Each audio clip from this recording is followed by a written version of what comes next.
The Adventures of Mabel by Harry Peck. Chapter 1. 1. The Green Lizard.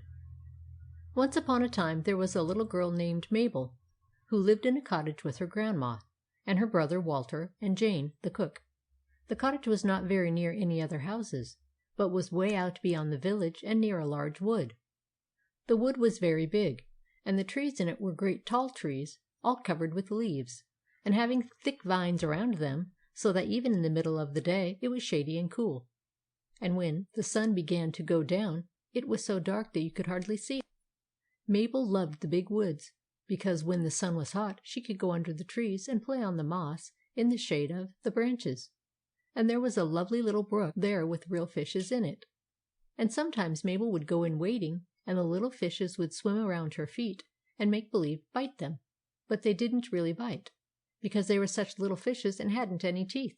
And ever so far down in the woods, where it was very shady, Mabel used to find strawberries growing and blackberries, and little red checkerberries all under the green leaves. One day, late in the afternoon, when the sun grew very hot, Mabel was tired of playing with her dolls, so she got a little basket and said to Grandma, "Grandma, may I go down in the woods and see if I can pick some strawberries for supper?" "It's pretty late," said Grandma, "but you can go if you won't wander too far away and be out after dark. You know, Mabel, there are animals in the woods that might hurt you, and they come out from their caves as soon as it begins to grow dark." "Oh, I'm not afraid of animals, and I won't be late," said Mabel. "I'll pick you a basket full of strawberries, and then I'll come straight home." So off she went with her little sunbonnet on her head, and with her basket on her arm, down into the big shady woods. When she reached them she strolled along under the trees over the beautiful soft moss, where the shadows made it nice and cool, and where the birds perched under the thick leaves and sang when they saw her coming, for they all remembered Mabel, and liked to see her playing around in the woods. Pretty soon she looked for the place where the strawberries were, and she picked and went further and further into the bushes, until she had gone a long way, and had filled her little basket nearly full of ripe red berries.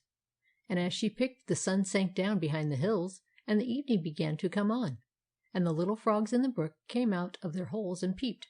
"Gracious!" said Mabel, all of a sudden. "It's getting late. I must go home straight off." But just as she had picked up her basket, and was looking for her sunbonnet on the ground, she heard a queer little sound like the squeak of a mouse. "What's that?" said Mabel, and she looked all around her to see where it was, but there was nothing that she could find, only the same queer little squeak kept on, as though some one was hurt and was crying with pain. Mabel looked up into the trees and peered around in the grass, and looked among the bushes, but she couldn't find out where it was. "Well," she said, "that's funny," and she stooped down to pick up her sunbonnet, when all of a sudden right at her feet she saw what it was that was making the noise. There, down in the moss, was a little bit of a lizard about as long as Mabel's finger. It was bright green and had a little yellow spot on its head like a gold crown. And when it saw Mabel looking down, it squeaked again as loud as it could. "Dear me," said Mabel. "What's the matter, little lizard? Don't you feel well?" And then she saw what the trouble was. A big stone had fallen on the end of the lizard's tail, and held it down so tight that the lizard couldn't get away. "Why, you poor little lizard!" cried Mabel. "Here, I'll help you." So she took both her plump little hands and gave the stone a big push, and away it went off the lizard's tail. The lizard jumped up and whisked his tail around, and felt of it to see if it was broken. When he found that the tail was all right, he climbed up on the stone and looked up into Mabel's face. "You're a good girl," said the lizard. He had a pleasant voice and a very good-looking face, only his nose was rather long. "Why, I didn't know that lizards could talk," said Mabel. "I can," said the lizard. "I am the king of all the lizards. Don't you see my crown?" And he pointed with one foot to the little yellow spot on the top of his head. "I can talk, and I can do other things. And I'm going to do something for you, because you were so good to me, and because you rolled the stone off my tail." "Oh," said Mabel politely. "You're quite welcome. I hope your tail isn't hurt." "Not a bit," said the lizard. "And see here, I'm going to do something for you that I wouldn't do for any other little girl. I'm going to make you so that you can understand animal talk, and so that all the animals will understand you when you talk. And besides, I'm going to teach you how to make all animals good to you." "How's that?" asked Mabel. "This way. Just listen." And the lizard puffed out his cheeks and began to whistle a little call. It was like this. "Now," said he, "you do it after me."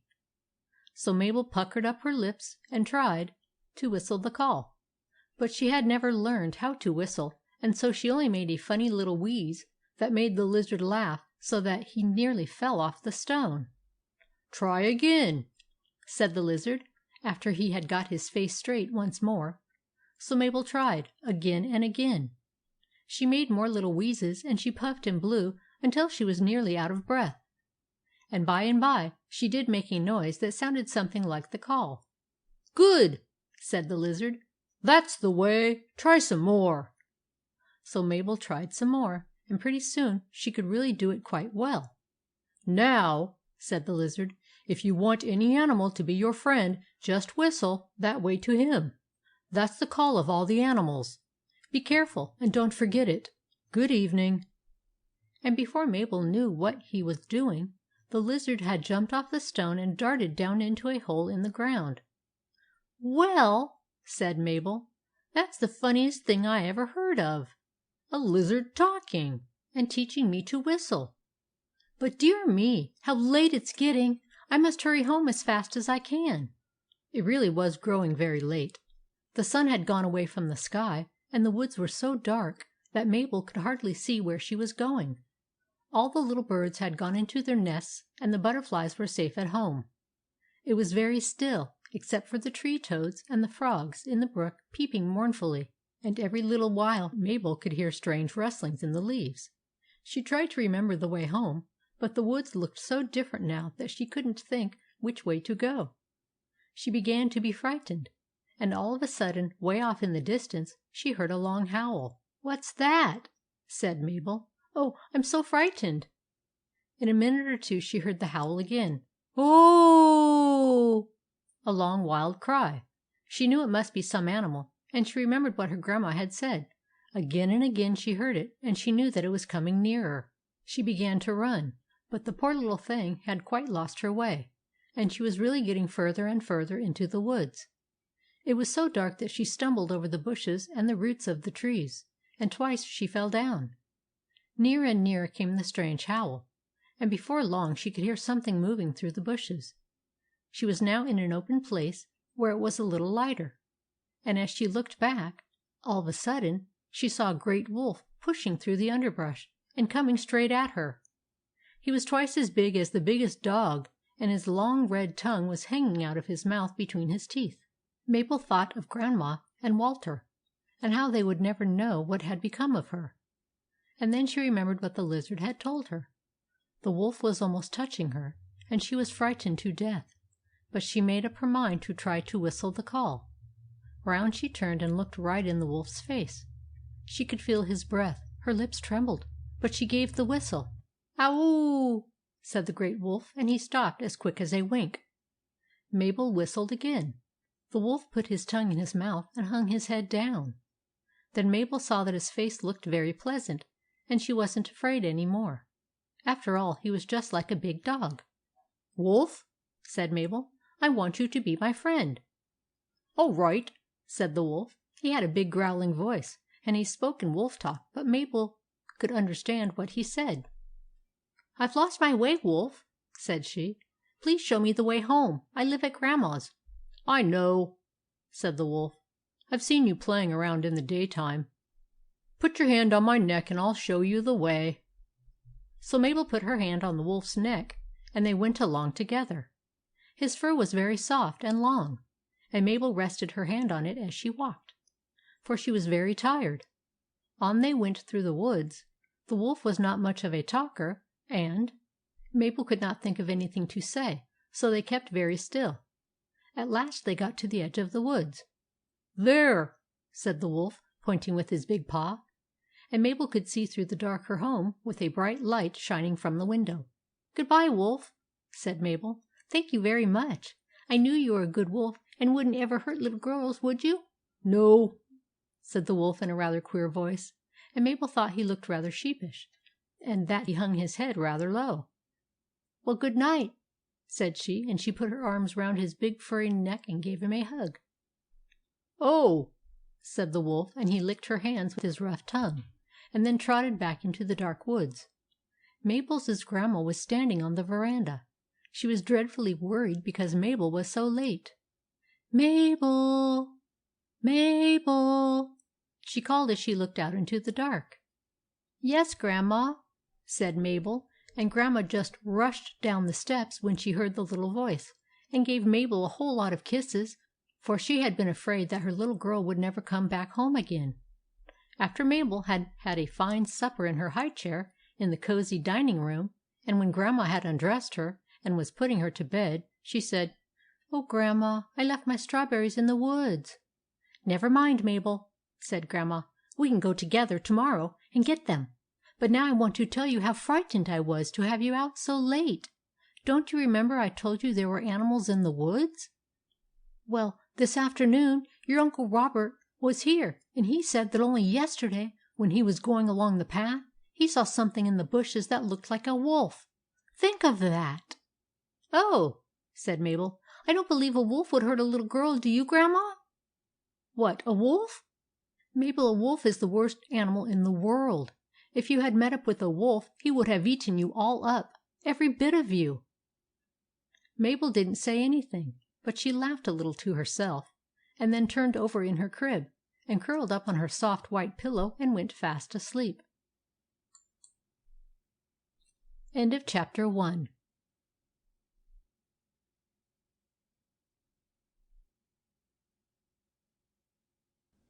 Chapter 2 of The Adventures of Mabel by Harry Peck.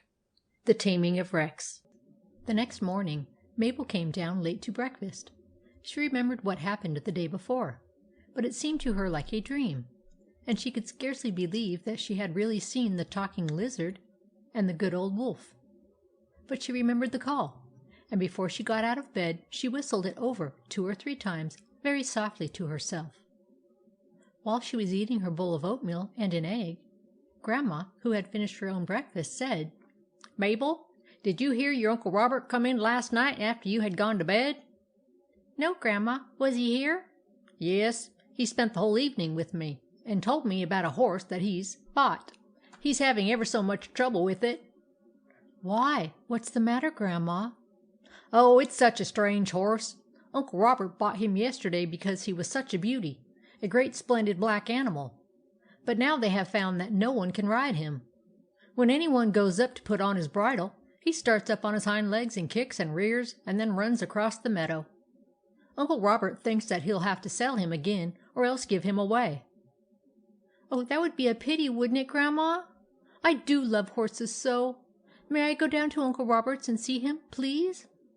"Yes, after breakfast. Only don't stay very long, and don't go too near the horse, because he might kick you." So after Mabel had finished her egg, she slipped down from her high chair and got Grandma to put on her little coat and her straw hat, and off she went down the road. Uncle Robert's house was about half a mile away, and when Mabel came near she saw him walking up and down the front yard, talking to John, the man. "Hello, Mabel," said Uncle Robert when he saw her. "Going to make me a visit?" "Yes, Uncle Robert," said Mabel. "Grandma said I might come down and see the new horse." "Oh," said Uncle Robert. "So she told you about the horse, did she? Well, he's an awful bother to me. John and I were just going out to the meadow to try him again, to see if we can't put a bridle on him and make him mind. You know, yesterday he wouldn't let us go near him. Come now, let's take a look at him." So John got the bridle, and they all walked down to the meadow back of the barn, Mabel following along behind, trying to keep up with her short little legs. There in the middle of the meadow was a great big black horse quietly eating grass and swishing his tail around to keep off the flies. He was a splendid-looking horse, with a long black mane and a glossy coat that shone in the sunlight as though it had been polished with a blacking brush. When he saw that someone was coming into the field, he cocked his head a little to one side and sniffed, but kept right on biting at the clover. "Oh, isn't he a beauty?" cried Mabel. "What's his name?" "The man who sold him to me said his name was Rex," answered Uncle Robert, "and he is a beauty to look at, only he's got an awfully bad temper. I wonder if he's any quieter today. Here, John, give me the bridle and I'll tackle him first." So Uncle Robert took the bridle and walked very, very slowly into the meadow. Rex didn't stir, but kept on quietly eating. Nearer and nearer and nearer came Uncle Robert, creeping along as softly as he could. "I guess he'll get him this time," said John to Mabel. Uncle Robert was now almost up to Rex's head. He spread out the bridle and took the bit in his right hand and made one more move forward. In half a jiffy he would have had the reins over the horse's neck, when bang! All of a sudden, just like lightning, up went Rex's head. He snorted a tremendous snort and stood straight up on his hind legs. Then he gave a terrific jump into the air, kicked out his heels, and tore away through the grass, plunging and cavorting like a crazy horse. "Pah!" said John. "He's just as bad as ever." Uncle Robert tried again and again, but Rex wouldn't let him come anywhere near him. He kicked and pranced and galloped about the field, until at last Uncle Robert gave it up and came back to where Mabel and John were standing. His hat had blown off, and he was puffing and panting, and his face was as red as a beet. He took out his handkerchief and wiped his forehead. "The ugly beast!" he said. "What did I ever buy him for? He makes me so mad I could shoot him." "Let me try him, sir," said John. "Perhaps he's tired of running now." Then John took the bridle out of Uncle Robert's hand and started out in his turn. Rex had stopped running and was eating clover again, as quietly as you please. He cocked his head as John crept up, but didn't budge an inch.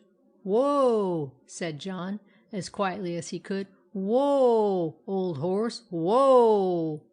Rex kept very still. John was now at his head, and was just about to slip the bridle on when, bang! Up went Rex in the air again. Slashed went his heels, straight out as he turned. His hoofs, with their iron shoes, flew within an inch of John's ear. If they had struck him, they would have knocked his head clean off. "Ow! Ow!"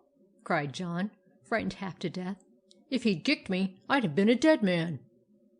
Then he hurried back to where Uncle Robert and Mabel stood, while Rex went galloping around the meadow again, snorting like mad. "Isn't that the worst beast you ever saw?" cried Uncle Robert, who was dreadfully vexed. "I'd sell him or give him away this very afternoon." Mabel kept very still for a moment. Then she looked up into Uncle Robert's face, and said in her soft little voice, "Uncle Robert, will you let me try to put his bridle on?" Uncle Robert stared at her till his eyes nearly popped out of his head. He was too surprised to speak at first, and then he began to laugh. "Ha ha!" he said. "What, you try to put a bridle on him? Ha ha! That's a good joke." "Ho ho!" roared John. "Well, that's the best I ever heard." "May I, Uncle Robert?" said Mabel. "Why, Mabel," said he, "it's perfect nonsense for a little girl like you to think of such a thing. The idea of your managing a big, ugly horse." "Sure," said John. "You're only a little baby yet, and the horse would eat you up or kick you way across the lot." "Well," said Mabel, "I couldn't do any worse than you did, anyhow." Mabel was angry. She didn't like to be called a baby when she was nearly 6 years old. Then she turned to Uncle Robert and said, "Please, please let me try." Uncle Robert laughed again. "Well, Mabel," he said, "he'll just run away when you go near him, so it won't do any particular harm. But you're a silly little girl to think that you can do what John and I couldn't. Why, you're so small you'll make the horse laugh to see you coming up to him with a bridle." "Never mind," said Mabel stoutly. "I'd like to see a horse laugh. If I can't put his bridle on him, I'll come back again." So she swung the bridle over her little arm and started out through the clover. She was so small that the clover blossoms came up almost to her neck, and her fluffs of yellow hair touched them as she walked along. It was a pretty picture that she made, moving through the thick green grass, and perhaps this was why Rex stopped munching clover long before she came near him, and began looking at the little figure that was marching straight toward him as he stood with his head high up in the air. Perhaps, though, he thought that he could frighten her when he saw how small she was, for he pawed the ground and snuffed the air, and shook his mane at her. And when she came near him, he began to lash his tail as though he were very fierce. But Mabel looked up at him and held out her hand, and as he lifted his hoofs, she whistled the lizard's call. Rex stopped as though he had been shot. He pricked up his ears and looked at her very hard. Then Mabel whistled the call once more. "Good old horsey," she said to him. "You won't run away from me and be a bad horse, will you?" Then she whistled the call for the third time. Rex put his head down low and gave a long, soft whinny. "Come here, Rex," said Mabel, and the big horse walked quietly up to her and rubbed his nose on her cheek, whinnying gently, all the time as if he had been only a little colt. Uncle Robert and John couldn't believe their eyes. They were too far away to hear her whistle the call, so they just stood there and wondered how on earth Mabel was making friends with the horse. "Open your mouth, Rex," said Mabel. He opened his mouth, and she slipped the bit in between his teeth. Then she drew the bridle over his ears and fastened the strap as she had often seen men do when they harnessed horses. "Now, Rex," said Mabel, after she had patted his nose and smoothed his neck, "I want you to come up to the fence so that I can climb up on your back and ride you." Rex whinnied again and walked slowly up to the high stone wall near by. Then Mabel clambered up on the wall, and from the wall she crept upon Rex's broad back and took hold of the reins. When he felt her sitting on him, he stood up in the air on his hind legs, but he did it so slowly that Mabel didn't mind it, for it felt as though she was on a big rocking chair, and she held on tight by the reins and Rex's mane. Then, when all his 4 feet were on the ground again, she spoke to him once more, and he started off with her across the meadow to the place where Uncle Robert and John were standing. As soon as he got there, he stopped and stood beside them perfectly still, with Mabel laughing on his back. "Oh, Mabel, Mabel!" cried Uncle Robert, whose eyes were as big as saucers. "How in the world did you manage to do it? Why, it's the most wonderful thing I ever saw in my life. Wonderful! Wonderful!" "Oh, I just spoke to him, Uncle Robert, and he minded me all right," said Mabel. "I think he likes little girls." "He seems to," said Uncle Robert, still wondering. "Am I a little baby now, John?" asked Mabel. "Sure, Miss Mabel," said John. "I'll never call you a little baby again. You're bigger than the biggest man I ever saw." "Well," said Mabel after a little while, "help me down, please, Uncle Robert. Rex is good now, and you can ride him all you want to." "No, no," answered Uncle Robert. "You have done such a wonderful thing with him that I think he ought to belong to you after this, so I'm going to give him to you." "What? To keep? For my ownity own?" "Yes," said Uncle Robert, "and if Grandma will let you have him, you can keep him for your own horse to ride on always. I think you deserve to have him. And I'll get you a little girl's saddle and send it down to the house for you."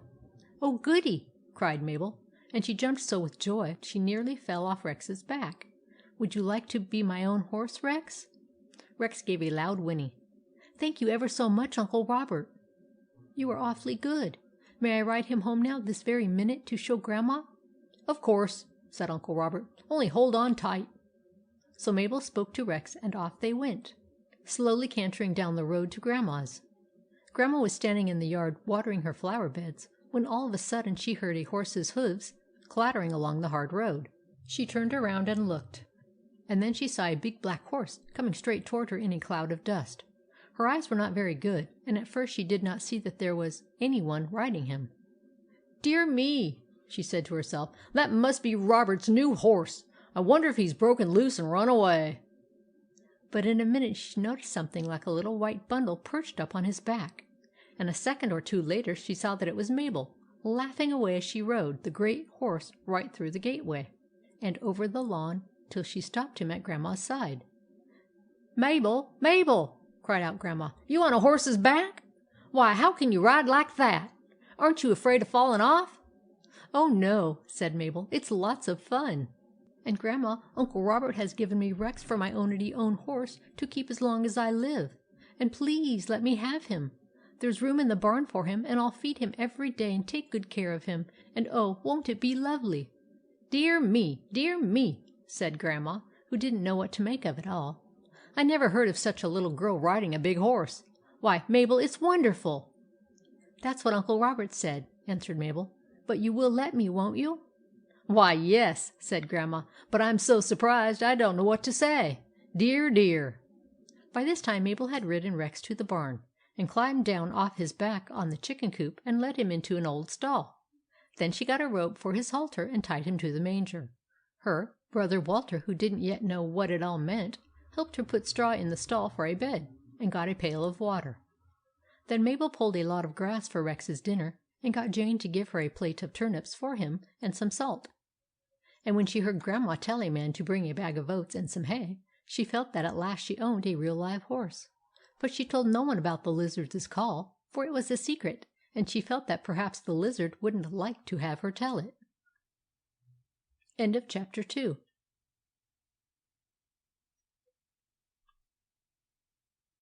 Chapter 3 of The Adventures of Mabel by Harry Peck. The Frogs at the Bridge.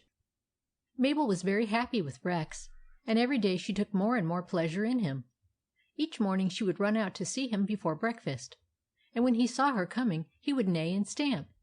Then, after she had had her own breakfast, she would go again to the barn to feed him.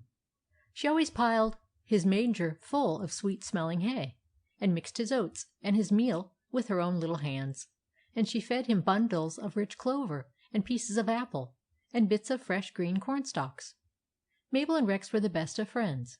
Mabel loved to perch upon the manger and rub his nose and talk to him by the hour, smoothing out his long mane and combing his forelock, and he in turn would put his great head against her face, and neigh softly as she petted him. After Rex had eaten his hay and his oats, John from Uncle Robert's would come down and curry him with a curry-comb and put Mabel's new saddle on him, and then she would climb up on his back and start out for her morning ride. She almost always rode in the same direction, down the lane past a house where a cross dog lived, then over the bridge that crossed a pretty little brook, then up a hill past a field where there was a mooly cow, and another house where Mabel often saw a kitty-cat sitting in the front yard, and finally down a long lane that went through the woods till she came out into the open country where a little pig lived, in a small red house. There were other roads that went to the right and to the left of this road, but Mabel did not try any of them, because she did not yet know the way very well, and she was afraid of getting lost. She loved to ride down the lane that went through the woods, for it was so shady when the sun was hot, and all the birds and squirrels and tree-toads that lived there knew her. Sometimes, when she looked down through the long green thickets, she could see the good wolf lying among the tangled leaves, and she always called out to him, and he spoke back to her in a very gruff but good-natured voice. When Rex first saw the big black wolf head sticking out of the bushes and heard the growl, he used to feel frightened, and would snort and stamp. But after he found out that Mabel knew the wolf, and that the wolf was very friendly with Mabel, he left off being afraid, and would whinny to the great black creature whenever he saw him. In Mabel's morning rides she often stopped Rex in the woods, and climbed down from his back to pick berries or lie on the moss under the trees. Rex would always wait for her, so that she did not have to tie him. While she was playing about under the trees, he would nibble the sweet grasses that grew by the roadside, and now and then would put his head over the fence and neigh in a friendly manner to his little mistress, who always answered him in her cheery little way. Since she had learned to know animal talk, she had come to take a great interest in all kinds of animals, for they no longer seemed strange to her, just like little brothers. And when she talked with them they could now understand her, so that even the wildest of the squirrels and the shyest of the rabbits in the bushes would come out to meet her, and eat out of her hands the nuts and acorns and tender green leaves that she picked for them. When she lay on the moss they played with her without the slightest fear, running and jumping over her head, or nestling down by her face, and taking a long nap beside her. In the brook where the bridge was, there lived a family of frogs. There was the big green papa frog, and a mamma frog, and 5 little baby frogs. They often sat upon stones in the middle of the brook and croaked to Mabel in their funny little voices as she went by, and she got to know them all very well. One day all 7 of the frogs were out in the middle of the bridge, fast asleep in the sun, when Mabel came riding along. They were right in the way, and Mabel was afraid that if she tried to cross the bridge, Rex might step on some of them and crush them. So she stopped him and cried out to them. "Wake up, frogs," she said. "Come, wake up. I want to go by." But the frogs didn't hear her and slept straight on. Mabel called and called again, but still they didn't hear. At last she rode Rex up to the stone fence near by and slipped down from his back. Then she walked up to the big green frog and took him by his forefoot. "Come, frog," she said. "Wake up. You'll get stepped on." The big frog woke up all of a sudden with a start. At the same time all the other frogs woke up. They saw someone bending over them, and at first thought it was a bad boy who was going to catch them and put them in a bag and sell them to some cook who would cut off their hind legs and fry them. So without waiting to see anything more, they all gave a big jump and went splash, plunk, plunge down into the brook as hard as they could go.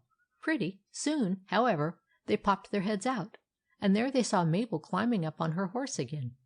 Then they knew how good she had been, and how she had taken all that trouble to get down and wake them up for fear they should be hurt. The big frog swam up to a large flat stone that stood out of the water, and as Mabel rode by on the bridge, he puffed up his cheeks and said in a frog talk and in his croakiest voice, "Thank you, thank you." "All right, Mr. Frog," said Mabel, "only don't go to sleep on the bridge again, or next time someone may come along and walk on you and smash you all into little pieces." Then she spoke to Rex and went galloping away home. The next morning it began to rain, so that Mabel could not take her ride. It rained all day, harder and harder, and when night came it just poured great sheets of water. The next day it was just the same. Rain, rain, rain. Mabel stayed in the house and played with her dolls, and wished the rain would stop. Early on the third day she got out of bed and went to the window. The rain was over and the sun was shining, and everything glittered in the bright light. "Oh, goody!" cried Mabel. "Now I can go out on Rex again." So she went down to the barn the first thing after breakfast, and as soon as Rex was fed and curried and saddled, up she got on his back and cantered out of the yard for a good long ride. Down the road she went past the cross dog's house, down the long hill, till at last she came to the bridge over the brook. Then she saw that the rain had filled the brook full, and had swollen it out and made it almost as big as a river. The water was high up, almost touching the bridge, and it rushed along, all foamy and swift, roaring as it went. "Dear me!" said Mabel. "Why, I never saw so much water before in my life." Just then she noticed that the 7 frogs were all out of the water and were squatting across the road in a line just in front of the bridge. They reached all the way over to the road so that Mabel could not get to the bridge without riding over them. "Good morning, frogs," said Mabel. "How big your brook is this morning! Come now, please get out of the road so that I can ride over the bridge." But the 7 frogs never budged, but just hitched up their shoulders and blinked. "Come, frogs," said Mabel again, very much surprised. "Don't sit there in the way. Can't you see that Rex will step on you if I try to get past?" But the frogs never stirred, and only hitched up their shoulders and blinked again very hard. Mabel began to be angry with them. "You stupid frogs!" cried she. "Come, hop away, quick! I want to go over the bridge." Then the frogs all puffed out their cheeks and croaked in frog talk. "Nope, no." "Why, frogs? What do you mean? Do you want to spoil my ride? Aren't you going to let me cross the bridge?" And the 7 frogs all said in frog talk, "No, no." Mabel was astonished. "Dear me," she said, "I don't know what you want. Is anything the matter with you?" They acted so strangely that Mabel rode up to the fence and got down off Rex and walked up to the frogs. When she came near the bridge, all the frogs hopped in front of her and held up their forefeet and croaked as hard as they could. "What? Don't you want me to go over the bridge?" she asked. "Is anything the matter with it? Tell me about it, frogs." The frogs all hitched up their shoulders and blinked very hard indeed. But they did not say anything, for frogs cannot talk very much, only a few short words. Mabel went to the side of the road and picked up a big stone, as heavy as she could lift. She carried it up to the bridge and threw it down on the planks. Bang! No sooner had the stone touched it than crack! The whole bridge fell to pieces and went down with a splash into the brook. The water swept over it in a minute and carried it away, hissing and foaming. Then Mabel saw that the brook had been so swollen by the rain that it had washed away all the posts that held the bridge up, and that if she had ridden on it she would have broken through and fallen down into the deep water and been drowned. The frogs all croaked very loud. "Oh, you good little frogs!" cried Mabel. "You knew that the posts were gone, didn't you, and wanted to keep me out of danger? Why, you have saved my life!" The frogs hitched up their shoulders, and as they blinked they all laughed together. "Dear, dear little frogs!" cried Mabel. "Thank you ever so much for being so good." And she stooped down and patted all their 7 green heads, one after another. They all croaked in a satisfied way, and then gave a big hop and went splash, plunk, plunge down into the brook again, as hard as ever they could. Mabel climbed up on Rex once more and rode back home. On the way she met a man and told him that the bridge had broken down. So before long a party of men came and built a new bridge, with stone pillars underneath it, so strong that the brook could never wash away again. End of chapter 3.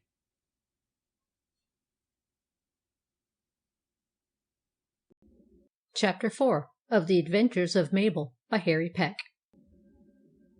One morning Mabel sat eating her breakfast with Grandma and Walter, when she heard a sort of knock at the front door.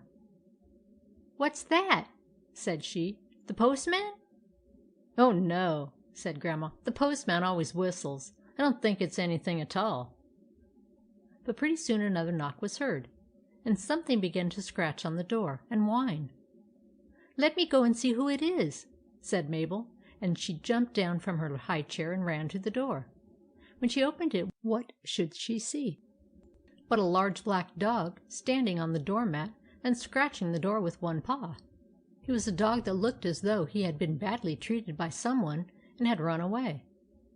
He was very thin, so that his bones stuck out all over him, and his eyes were sunk deep down in his poor bony head. He was all splashed with mud, and his hair was matted close to his body. When he saw Mabel, he crouched down as though he thought she was going to beat him, and whined pitifully. "What do you want, doggie?" asked Mabel. Her voice was so kind, and she looked so pleasant, that the dog knew that she was not going to hit him, and he wagged his tail feebly and began to lick her hand. "Poor old dog," said Mabel. "You look awfully hungry. See, Grandma, here's a dog." Grandma came to the door and looked at him. "Oh, what a miserable, dirty-looking dog!" she said. "Come in, Mabel, and shut the door. Perhaps he's an ugly dog and he will bite you." "Ah, no, he won't," cried Mabel. "And, Grandma, let me give him some breakfast. I don't think he's a bad-looking dog at all. He's only muddy because he's been running along the roads. You wouldn't bite me, would you, doggie?" The dog put his nose up into the air and gave 3 loud barks, as if to say, "No, no, no!" "There, Grandma, I knew he wouldn't. Come now, let me give him something to eat." So Mabel went to the breakfast table and got a big plate. On it she put 3 or 4 chopped bones with plenty of meat on them, a large piece of omelette, some bread, and a bit of buttered toast. Then she carried the plate out to the veranda and set it down beside the dog. Oh, how he wagged his tail and jumped when he saw it! But hungry as he was, he wouldn't touch a scrap of food till he had licked Mabel's hand again, as if to thank her for being so good to him. Then he just rushed at the plate, for he was nearly starved, and ate as hard as he ever could. First he gnawed every bit of meat off the chop bones, then he gobbled the omelette and then the toast. Finally he licked the plate clean and went back to the bones again, crunching them all into little pieces between his teeth. "Well, you are hungry," said Mabel. "I'll give you something more." So she brought him out a large bowl of warm milk with some oatmeal in it, and she watched him as he lapped it up with his long tongue down to the very last drop. While she was standing there, Grandma came by and looked at him. "Now, Mabel," she said, "as soon as he has finished, drive him away. We don't want such a looking dog as that around." "Oh, but he isn't really so bad looking," answered Mabel. "He's just a little muddy." Grandma went upstairs, and as soon as she was out of sight, Mabel ran into the kitchen and got Jane to give her a large bowl of warm water and a sponge, and a cake of soap. Then Mabel sat down beside the dog and dipped the sponge into the water. "I'm going to give you a nice bath, doggie," said she, and he wagged his tail and stood very still. First Mabel soaked the sponge full of warm water and wiped off the mud from the dog's face. Then she wrung it out and dipped it in the water again, and went over his body and his legs, going over and over him till every bit of mud was gone. Then she got a fresh basin of clean water and sponged him all over once more, till he was as clean as he could be, down to the very tips of his black paws and the end of his tail.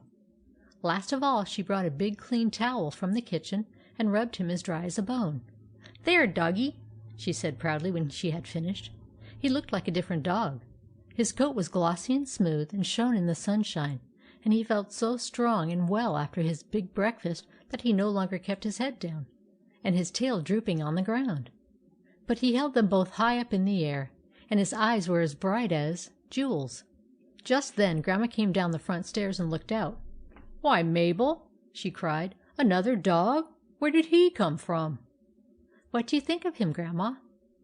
asked Mabel, while her eyes twinkled with fun. "Oh, he's a very good-looking dog," said Grandma. "Whose dog is he?" "Ha, ha!" laughed Mabel. "Why, Grandma, it's the same dog that came while we were here at breakfast. I've just washed him." Grandma was tremendously surprised. "Well, well," said she, "I shouldn't have known him." "Now, Grandma," said Mabel, "you see he's a good, handsome dog, so won't you let me keep him? You know there's a doghouse in the yard by the barn, and I can take care of him. Do say yes, Grandma, for I should dearly love to have a dog of my own." "What? A dog?" "Yes, please, Grandma." "Well, I don't know that I care. Only his owner may come for him, and then you'll have to give him back." "Oh, I don't believe he's got any owner, and if he has, the owner ought to be ashamed for letting him get so hungry and thin." So Mabel kept the dog. When he found out she was going to let him stay, he was wild with joy, and frisked and jumped around like mad, barking and yelping as loud as he could. Mabel took him out to the doghouse and put some straw in it for his bed, and a large bowl for him to drink out of. "Now," she said, "that's your house, and you must be a good dog. I'm going to call you Towser, because I've got a story book in the house about a dog named Towser, and I like the name." So Towser walked into his new house and curled up on the straw and went fast asleep. The next morning, when Mabel took her ride on Rex, Towser ran behind them, and the three were good friends at once. That same afternoon, two men walked slowly by the house where Mabel lived. One was a very tall, dark man with a heavy black beard. The other was shorter, with a smooth face. Both of them wore slouch hats that partly covered their faces, and high, thick boots. Round their necks they had mufflers of dirty red flannel. Each carried a long, sharp knife in his pocket. They were robbers. As they walked slowly by, the tall robber looked into the yard and saw the stable door open, and Rex inside eating hay out of the manger. "Huh!" said the tall robber. "That's a mighty fine horse. I wish I had him." "Well," said the short robber, "why not steal him? We can come back here in the dark tonight and get him out of the barn. I don't believe they lock the doors nights." "That's a good idea," said the tall robber. "And maybe they don't lock the house doors either. So perhaps we can go in and rob the house." Then, after they had looked very carefully at the barn and at the house, they went away to the place where they lived. It was a small brown house a good many miles away. When they reached it, they went inside and waited till the sun sunk down and darkness came on. Then, about midnight, they got a dark lantern, a bridle, a saddle, and 4 large towels, and set out through the dark towards Mabel's house. When they came near it, they crouched down by the fence and crept carefully along, keeping very still. On they went till they came to the garden gate. They opened this as quietly as possible and glided into the yard. The house was all dark. The lights were out, and everybody was asleep. "I wonder if the house is locked," whispered the short robber. They crept up to the veranda, and the tall robber fumbled in the dark till he found the doorknob. He turned it and pushed against the door. It was locked. "Pah!" said the robber. The short one tried the windows, but they were locked too. They went noiselessly around to the back of the house and tried the kitchen door and the windows and the cellar door, but they were also safely locked. "Say," said the tall robber, "I'm afraid the stable's locked too." "Let's see," growled the short robber. They made their way silently up to the stable door. One of them put his hand on the big wooden latch and pushed it. "Ha!" said he, "this ain't locked. Good!" They opened the great barn door and went inside. When they found themselves safely in, the tall robber took the dark lantern out of his pocket and flashed the light around. There was Rex standing in his stall, half asleep. He opened his eyes when he saw the light, and wondered what was going on, and who these men were. "Come," said the tall robber, "let's get him out." They untied his halter and led him out of the stable upon the soft grass. Then they took the 4 thick towels that they had brought, and muffled his hoofs up so that he would not make a clatter in going down the driveway. Next they put on him the bridle and saddle. Poor Rex was still half asleep, and had a sort of notion that they were the blacksmith's men who had come after him, so he kept quiet and let them do whatever they wanted to. Finally the tall robber got up into the saddle and took the reins. and the short robber climbed up behind him. They clicked to Rex, and he started slowly down the drive to the road. The moment they passed out of the gate and got into the road, the tall robber hit Rex with a piece of rope, and away they went at a full gallop. They had stolen Rex and got away safely. Now all this time Towser had been asleep in his doghouse near the barn, but the robbers had moved about very quietly, and he had not heard a sound, for he was very tired after his long run with Mabel and Rex in the morning, so that he slept like a top. But when Rex began to gallop down the road, the sound of his hoofs, even though they were muffled up in the towels, startled Towser, and he sat up in the doghouse and looked sleepily out into the darkness. As he did so, he got a glimpse of two figures riding swiftly away down the road and finally disappearing. Then he looked all around, and in an instant he saw that the barn door was wide open. His eyes nearly jumped out of his head. He gave one big growl and ran to the barn and looked in. Rex was gone. Oh, how badly Towser felt then! He knew that Mabel's horse had been stolen, and it made him wild to think he had slept so soundly that he had not waked up and fought the robbers. His heart almost stopped beating. Then he ran as fast as he could to the kitchen door, and struck his head against it, and scratched and whined and yelped and barked as hard as he could. Bangety-bang! He went on the kitchen door. Scratchety-scratch! Bow-wow-wow! Pretty soon Mabel stirred in her bed and half awoke. She heard the barking and banging and scratching below. "Goodness!" she said to herself. "What's the matter with Towser?" Bangety-bang! Scratchety-scratch! Bow-wow-wow! "Dear me!" said Mabel, who was now thoroughly awake. "I'd better go down and see what he wants, or he'll wake up Grandma, and she'll be angry with him." So up she got in her little nightie and went pattering down the stairs in her bare feet to the kitchen door. She turned the key and opened the door, and there was Towser, barking and yelping like mad. "What's the matter, Towser?" said Mabel. "What do you want?" For answer, Towser leaped up and put his paws on her shoulders, and then darted off toward the barn. Then he came back and pawed her again, and once more darted off. This he did 3 or 4 times, every time barking as loud as he could. Mabel was puzzled. She could not understand what he wanted. "Why, Towser," she said, "I think you're going mad." Just then Walter, who had also been awakened by the noise, came downstairs, partly dressed and with a candle in his hand. "Oh, Walter," cried Mabel, "see how strangely Towser acts. He paws at me and then runs out into the dark, and then runs back and paws at me again. What do you suppose he wants?" "Why, it looks as though he wanted you to go somewhere," said Walter. "Here, I'll go with him." So Walter went out with the candle, for the night was very still. Towser gave 3 loud barks and ran straight toward the barn. Walter followed, and in a minute he saw that the barn door was wide open. He looked in and found that Rex was gone. He hurried back to the kitchen. "Oh, Mabel," he said, "Rex is gone."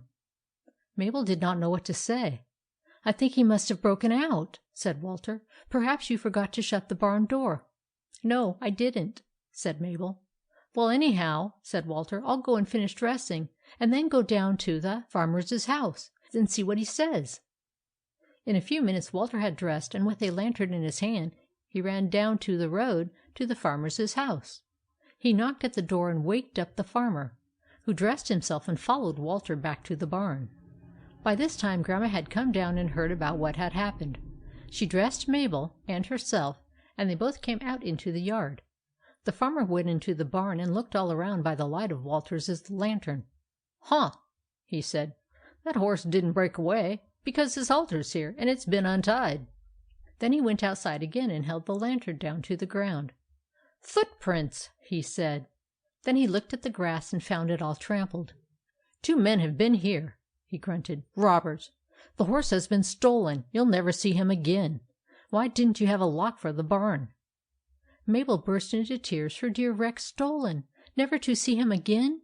She cried as though her little heart would break. "It's no use crying," said the farmer. "By this time he's miles away from here.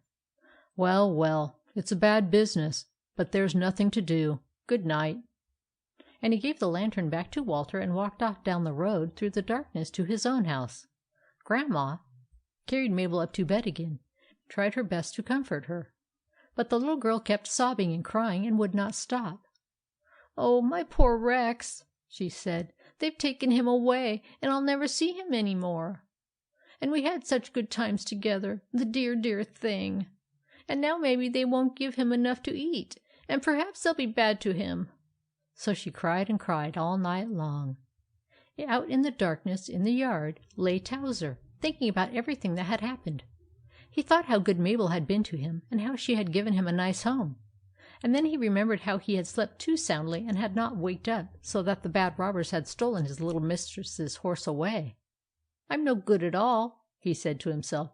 "Even a poodle would have done better than I did. I ought to be killed." And when it was morning again, and Mabel came down with her eyes all red from crying, he felt worse than ever. She would not eat any breakfast, but went out and sat on the manger just as she used to do when Rex was there, and her tears fell down her cheeks, and as she thought how she would never see him again, Towser's heart nearly broke with grief as he lay on the grass and watched her cry. All the morning he lay there, with his nose between his paws, thinking. When Mabel went back into the house, he still stayed there, keeping his eyes fixed on the barn, and on the marks of the robbers' feet in the dust. Oh, if he could only do something for Mabel! Presently a thought flashed into his head. He noticed the footprints further down the drive, and the marks on the grass where the robbers had ridden Rex out of the yard. He pricked up his ears, and sat up on his hind legs. He wagged his tail. "There is something that I can do, after all," he said. Then he trotted across to the footprints and began sniffing at them. He had a keen nose, like all dogs, and he sniffed and smelled on the ground for a long time. "I could find them by the smell," thought he. In an instant he began following the hoofprints on the grass with his nose close to the ground. He didn't stop to think what he would do if he should find the robbers, but he started down the lawn to the front gate, still sniffing. He was very eager. His tail was in the air, his eyes were big with excitement, and as he went out of the gate he gave a big bark. One last look behind he gave, and saw Mabel standing by the window, drumming her fingers on the panes, and with her eyes still red with tears. She took no notice of Towser as he went by. "Poor little thing," he said to himself. "I'll do something for you as sure as I'm a dog." So out into the road he went, sniffing as hard as ever he could. It was a very hot day, and the sun shone down like fire. It blazed on Towser as he went along the open road, till he was half melted by the heat. The dust flew up into his nose and filled his eyes, and when he opened his mouth to pant, it blew down his throat and choked him.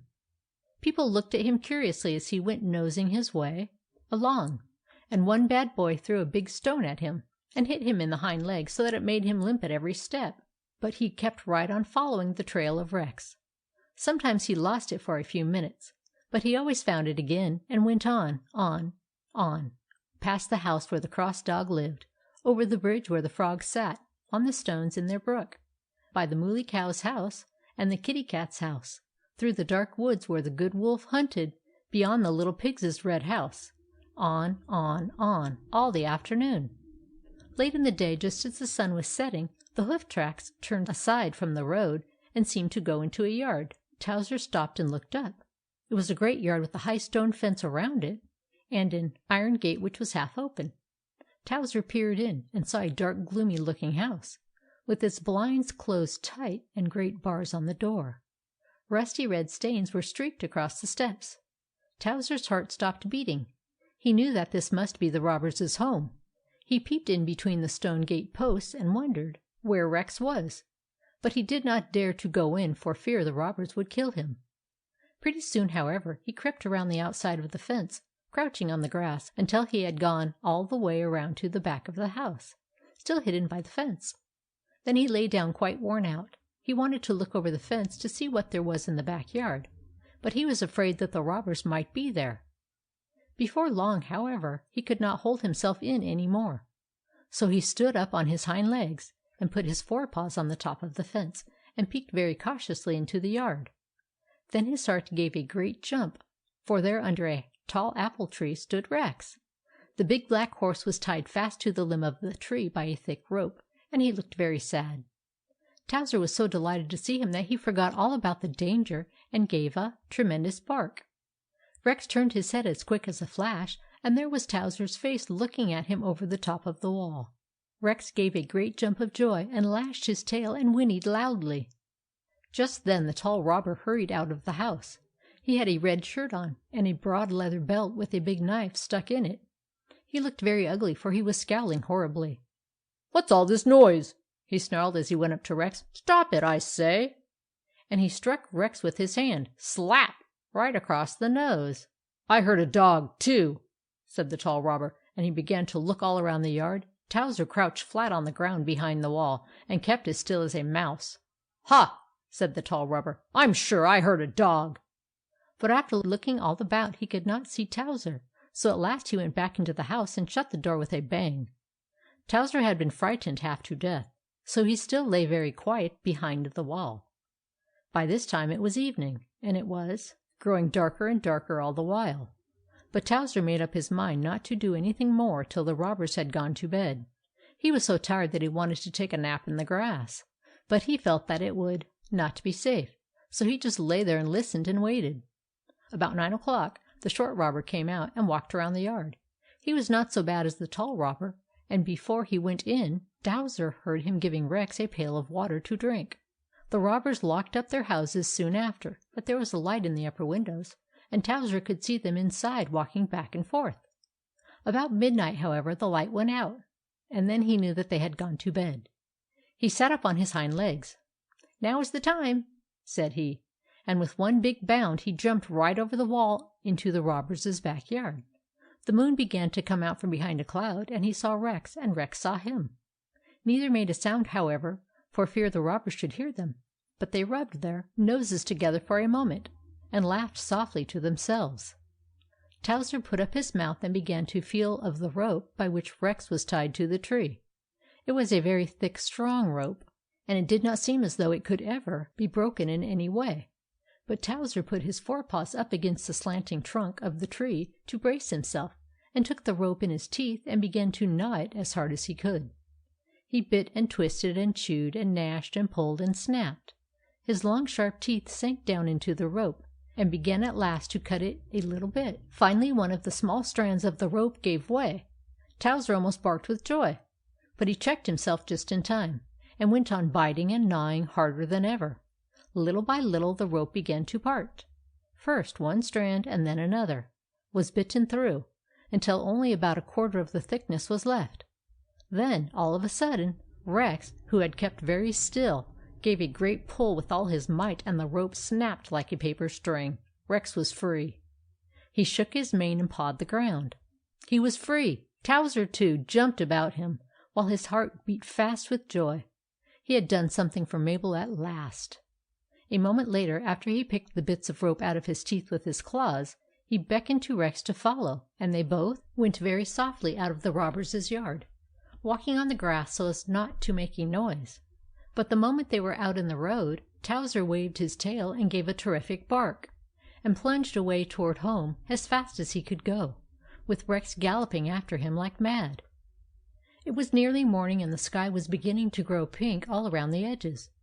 On went Rex and Towser, on, over hill and dale, through the valley and on the level road, till they passed the little pig's red house, and went through the woods where the good wolf hunted, by the mooly cow's house and the kitty cat's house, over the bridge where the frogs sat on the stones in their brook, past the house where the cross dog lived, until at last, just as the sun was rising, they came thundering into Mabel's yard, all safely home again. Mabel was lying awake in her crib. She had slept very little all night, and was so sorrowful that she thought she could never be happy any more.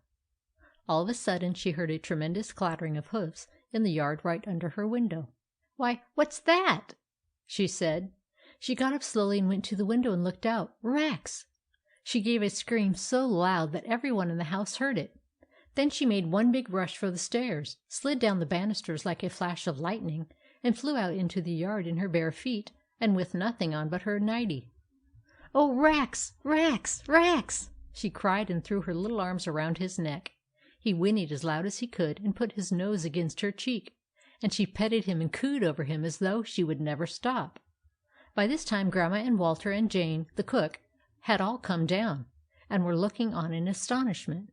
They could not understand how Rex had come back from the robbers.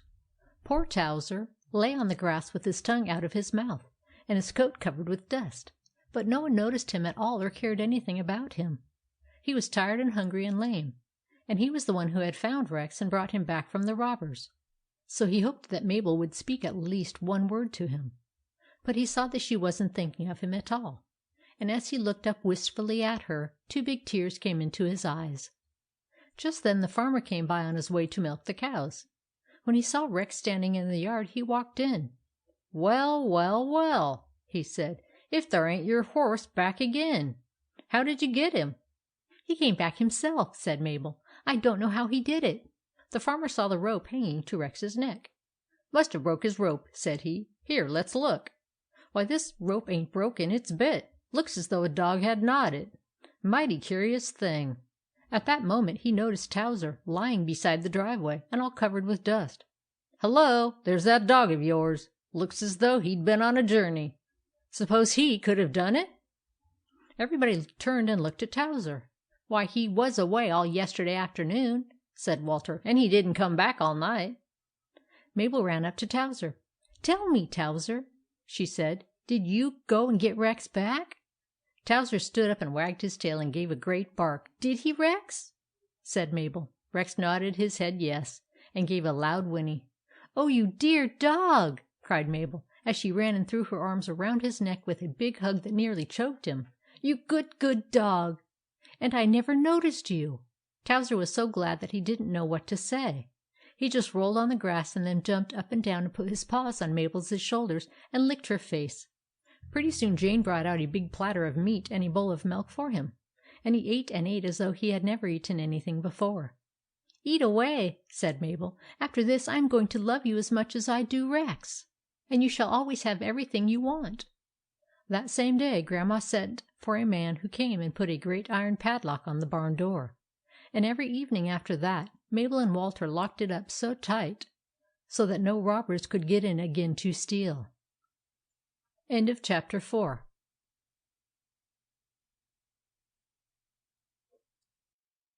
Chapter 5 of The Adventures of Mabel by Harry Peck. About a week after Towser had brought Rex home, Mabel rode out one morning into the town, instead of going along the country roads where she nearly always went. Grandma wanted to send a message by her to the iceman. When she reached the main street, she found great crowds of people there, because a regiment of soldiers was going to march through that morning, and everybody wanted to see them. There were flags in the windows, and the sidewalks were packed with men and women and children, all facing the street. As Mabel rode slowly along, suddenly Rex gave a snort. "What's the matter, Rex?" asked Mabel, patting him on the neck. But before she knew what he was doing, he had left the middle of the street, and was trotting right up to the sidewalk, still snorting. "Whoa, Rex!" said Mabel. But he would not whoa. Mabel was rather frightened, and looked hard at the crowd of people on the edge of the sidewalk to see what there was to make Rex act so strangely. Right at the front of the crowd she saw 2 men standing. One was a tall man with a black beard, and the other a short man with a smooth face. Both had mufflers of dirty red flannel about their necks, and they wore big boots. As soon as Rex got near them, he opened his mouth and made a rush at them as if to bite them. "Whoa! Whoa, Rex!" cried Mabel, pulling hard at the reins and trying to stop him. The 2 men turned very white when they saw Rex, and they tried to run back into the crowd. But the people were packed so closely together that they could scarcely move, and besides, everybody pushed forward to see what was the matter. Rex snorted and neighed fiercely as he snapped at the men, and they dodged and jumped to get away from him. Mabel kept pulling on the reins and calling out to Rex, when all of a sudden an idea flashed into her little head. "Dear me," she said, "the farmer thought there must have been 2 robbers who stole Rex. Maybe these are the very ones." She was fearfully excited. "Rex," she cried, "are these men the robbers who stole you?" Rex gave a tremendous snort. Mabel knew that she was right. She leaned over and pointed with her riding whip at the men. "Robbers! Robbers!" she cried. Just then 2 big policemen came running down the middle of the street to see what the matter was. They saw a great black horse holding a tall man by the coat, and another man struggling to get away through the crowd. The policemen rushed up to Rex and seized him by the bridle. "Here, here, little girl," they said. "What's the matter with your horse? Who let you ride such a dangerous animal?" The two men struggled frantically to get through the crowd. "Oh, policemen!" cried Mabel, pointing with her whip. "There are two robbers. Catch them quick! Hurry before they get away!" She could hardly speak, she was so excited. The policemen rushed in after the men and seized them by the necks. "What do you want?" snorted the tall man, turning around. "This little girl says that you two are robbers," said the head policeman. "We ain't," cried the tall man. "We're good people, and we wasn't doing nothing but just standing here peaceable when her old horse tried to bite us. You ain't going to arrest us because a horse tried to bite us, are you?" "They are robbers," cried Mabel. "I know they are. They stole my horse a week ago, and that's why he tried to bite them just now." "Did you ever see them before?" asked the policeman. "No," said Mabel. "Then how do you know that they are the men who stole the horse?" "Because Rex, that's the horse, said so," answered Mabel. The policeman laughed and looked doubtful. "We can't arrest them because a horse said so," said the head policeman. Just then the other policeman, who had been feeling of the short man's coat, put his hand down into the pocket of it. "What's this?" said the policeman, as he pulled out a long knife and an iron tool called a jimmy, such as robbers use to break into houses. Both men turned very pale. "Oh, I found this just now in the street," said one of them, very much confused. "You did, eh?" said the head policeman. "Well, it's unlucky to find things like that. I'll have to take you to the judge anyway, and see what he says. Come along, little girl." So Mabel rode along, following the policemen, who dragged the two men with them by their coat collars. Pretty soon they reached the courthouse, and then 4 more policemen came out to meet them. One of them helped Mabel down, and said that he would hold Rex while Mabel went in to where the judge was. The judge was a fine-looking old gentleman, who sat high up on a kind of throne. There were 2 men at a table in front of him, writing, and 10 policemen stood with their backs against the wall, ready to do anything that the judge wanted done. The head policeman went up to the judge and told him what Mabel had said, and showed him the knife and the jimmy. The judge looked keenly at the 2 men, and then called Mabel up beside him. He spoke to her in a very kind, gentle voice. "What's your name, little girl?" he asked. "Mabel." "Well, Mabel, so you think that these men are the ones who stole your horse, do you?" "Oh, yes, sir, I am sure of it. When I asked Rex, he neighed ever so loud, and that meant yes. And the farmer said that the footprints in our yard after Rex was stolen showed that there were just 2 robbers." Then she told him all about the robbery, and how Towser had brought Rex home again. The judge smiled. "That's a curious sort of story," said he. Then he turned to the 2 men and asked, "You say you are honest men, do you?" "Oh, yes, your honor," said they both. "We are good, honest men, and live very quietly in our own house." "Where's your house?" asked the judge, and they told him. "Well," said the judge to the head policeman, "you lock these men up for a little while till I can decide what to do." When they had been taken away, he told Mabel to sit down, and then he sent 4 policemen to find the men's house and to do some things that he told them in a whisper, so that Mabel couldn't hear. "Now," he said to Mabel, "you go into my office and wait till the policemen come back. I'll have some lunch sent in for you, as you must be hungry." So Mabel sat in the judge's office for 2 or 3 hours, and a man brought her a glass of milk and a chicken sandwich, and 2 nice long chocolate eclairs that were so good that Mabel was glad that she had had to wait. After a while the 4 policemen came back, each with a great bag. Then the judge called Mabel into the courtroom, and the head policeman brought the 2 men out of the place where they had been locked up. When they came before the judge, Mabel saw that they had iron handcuffs on their wrists. They looked very angry. "Now," said the judge, "you say that you are good men, do you, and not robbers?" "Oh, yes, your honor," cried they both. "We're good, honest men, and never stole in our lives." Then the judge motioned to a policeman, and he brought the 4 big bags and emptied them out upon the floor. There were gold watches, and diamond rings, and bracelets, and silver forks and spoons, and long pieces of lace, and strings of pearls, and a great many other fine things. All of them fell out of the bags in a heap on the floor in front of the judge. "Where did these come from?" asked the judge. "From the men's house," said one of the policemen. "We found them in the cellar, and some of them are marked with the name of the jeweler who was robbed last week, and some of them show the name of a person who was robbed here a month ago." "Now," said the judge to the men, "where did you get these things?" The men both hung their heads and had nothing to say. "Perhaps you found these two in the road?" said the head policeman. "There's something more still, sir," said one of the other policemen to the judge. "We questioned the people who live near the robbers' house, and they said that a week ago they saw a black horse, just like this little girl's is, tied to a tree in the back yard all one afternoon." "It's a clear case," said the judge. "Take these men back to the cell, and next week they shall be tried and sent to prison." Then he took Mabel up on his knee and patted her head. "Do you know," he said, "that you and your horse have caught 2 robbers whom all the policemen in the town have been trying to catch for a year, and never could do it? You are a very wonderful little girl, and your horse is a very wonderful horse. Good-bye now."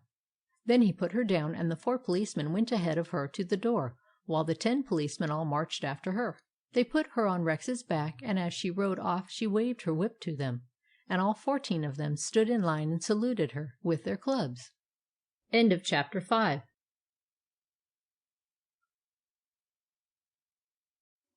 Chapter 6 of The Adventures of Mabel by Harry Peck. When Uncle Robert gave Rex to Mabel, Walter felt rather hurt to think that he had no pet of any kind for his own.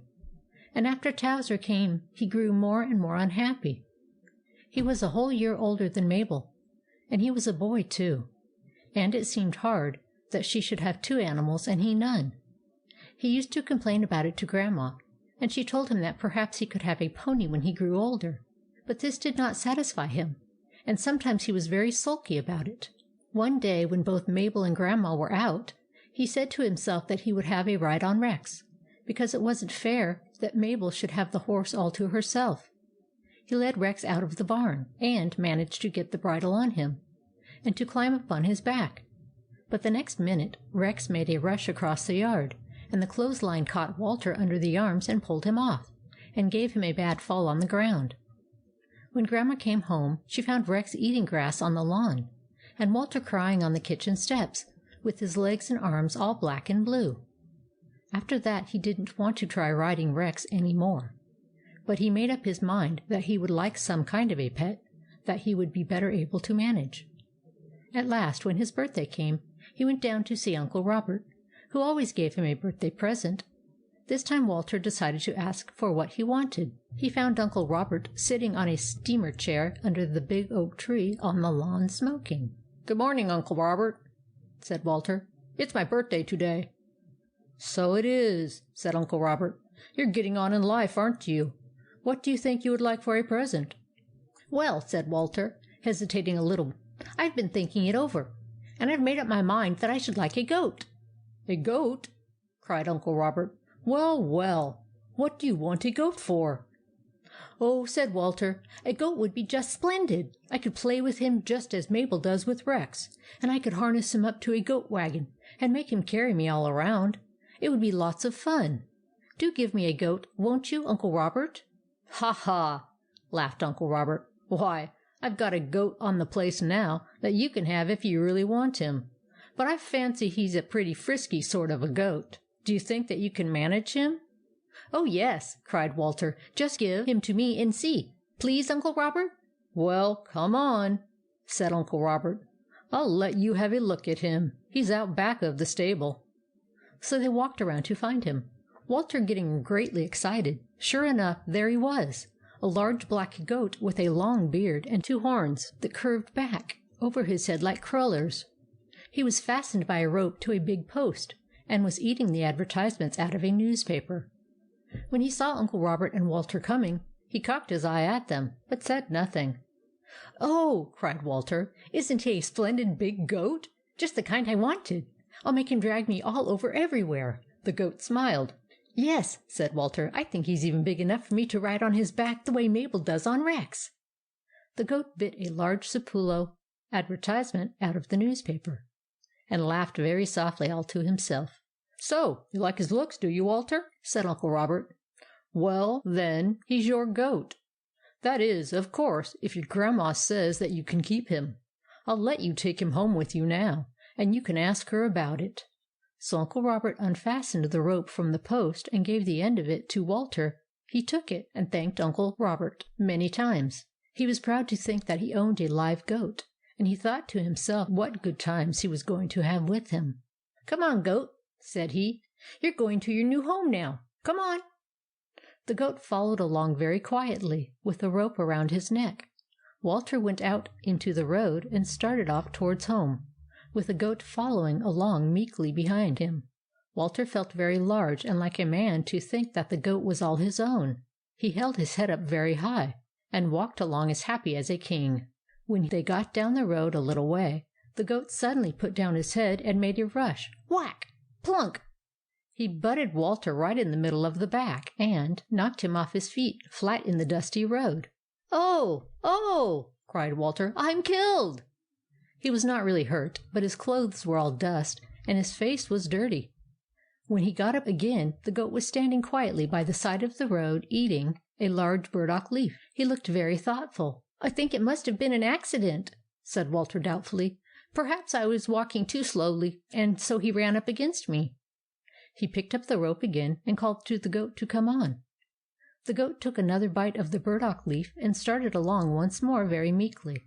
Walter walked on, a little anxious at first, but pretty soon he began to think of how he would astonish Grandma and Mabel when he reached home. Just then the goat put his head down and made a second rush. Whack! Plunk! He struck Walter right in the middle of the back again, and this time he knocked him away over into the grass by the side of the road. Walter was thoroughly frightened and began to cry. He did not dare to get up, but just lay there calling for help. Uncle Robert had been watching the two, and when the goat first knocked Walter over, he had walked down the road and followed him. He was now very near, though neither the goat nor Walter had seen him. When Walter began crying for help, Uncle Robert ran up.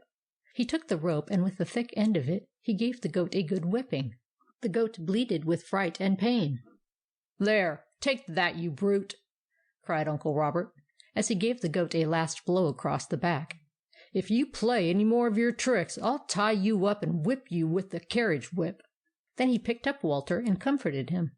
It was a long time before he could persuade him to lead the goat any more, but finally he succeeded, and the two went on again. This time the goat, who was very much afraid of Uncle Robert, kept very still and followed Walter quietly all the way home, like the best goat in the world. Grandma and Mabel were in the front yard when Walter led the goat in and told them this was Uncle Robert's birthday present to him. Grandma said that Walter might keep him, and they all went out into the back yard to see where he was to be put. Walter tied the goat to a clothes post and brought him some turnips to eat. "Tomorrow," said Grandma, "I'll have a man come and make a goat house for him, and I'll get the harness maker to make a little harness. We can buy a goat wagon in the village, and then you'll be all ready to drive him around. But what's the matter with your clothes, Walter? They're all covered with dust." I fell down," said Walter, rather sheepishly. He was ashamed to say that the goat had butted him. All that day the goat stood in the yard as quiet as could be. The children gave him his supper at night, and some water to drink, and when they went to bed he seemed to be quite satisfied with his new home. The lights were all put out, and the whole family were just getting to sleep, when they heard a fearful noise in the yard. "Meh!" Everyone sat up in bed to listen. "Meh!" Oh, what's the matter?" cried out Walter, in a frightened voice from his room.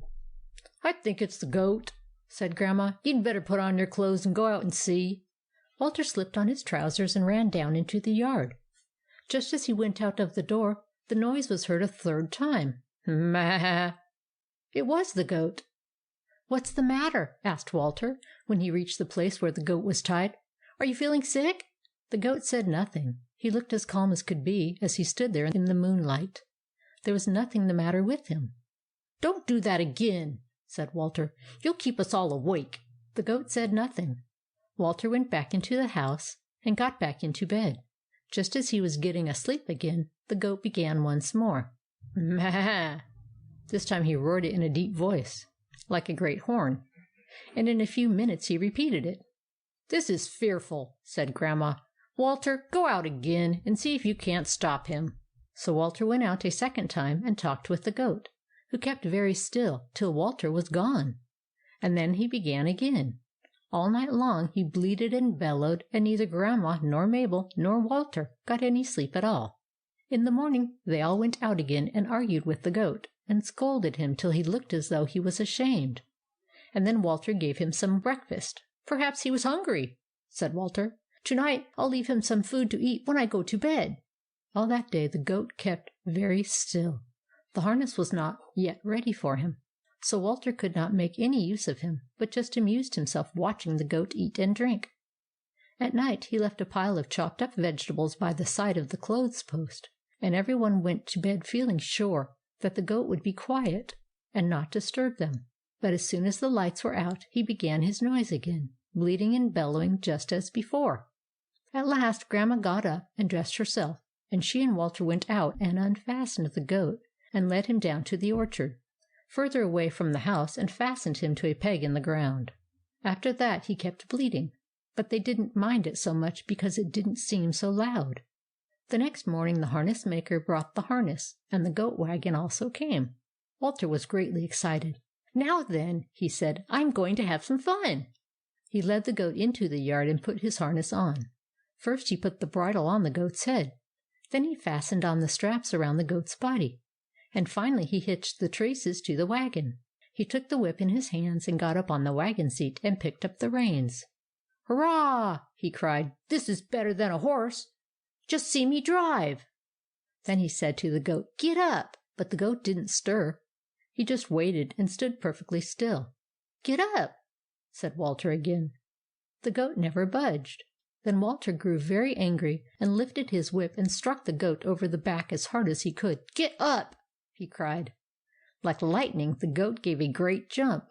He put his head down and made one rush across the yard, lickety-split. Slam bang, over humps and hillocks, jouncing the goat wagon so that it nearly upset. "Whoa! Whoa!" cried Walter, frightened half to death.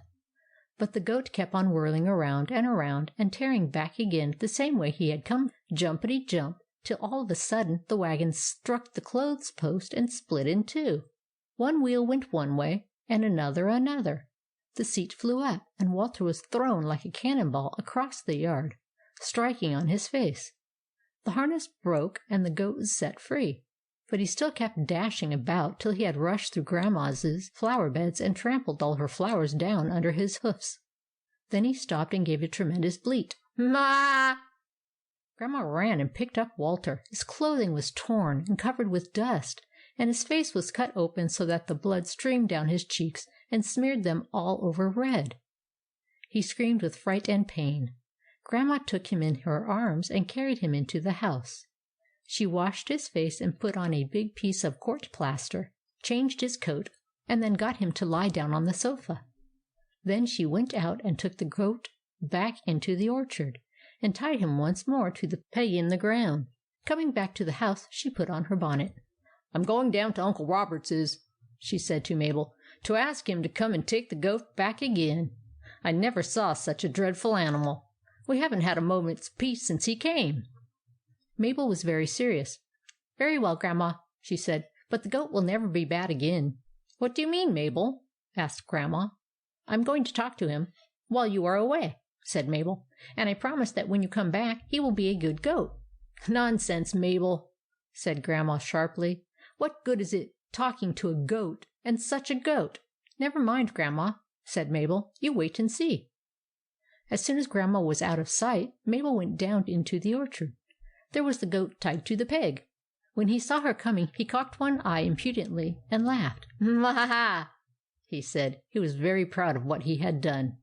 "Goat," said Mabel, looking him straight in the face, "you have been a very bad goat. We have been good to you, and fed you, and petted you, and you have done everything you could that was naughty. You have kept us awake all night, and now you have hurt Walter, and broken his wagon, and trampled down Grandma's flower beds. How can you be so bad?" The goat looked very saucy and wrinkled up his nose. "Ma!" he said as loud as he could. "Now, goat," said Mabel, "if you keep on being naughty, you'll be very sorry. I'm going to stop you from ever doing anything bad again. I will—" "Ma!" bellowed the goat. "Stop!" cried Mabel. "Don't you bleat again." "Ma!" bellowed the goat. "All right for you. Now I'm going to punish you." "Ma!" bellowed the goat, and he put down his head and tried to butt her.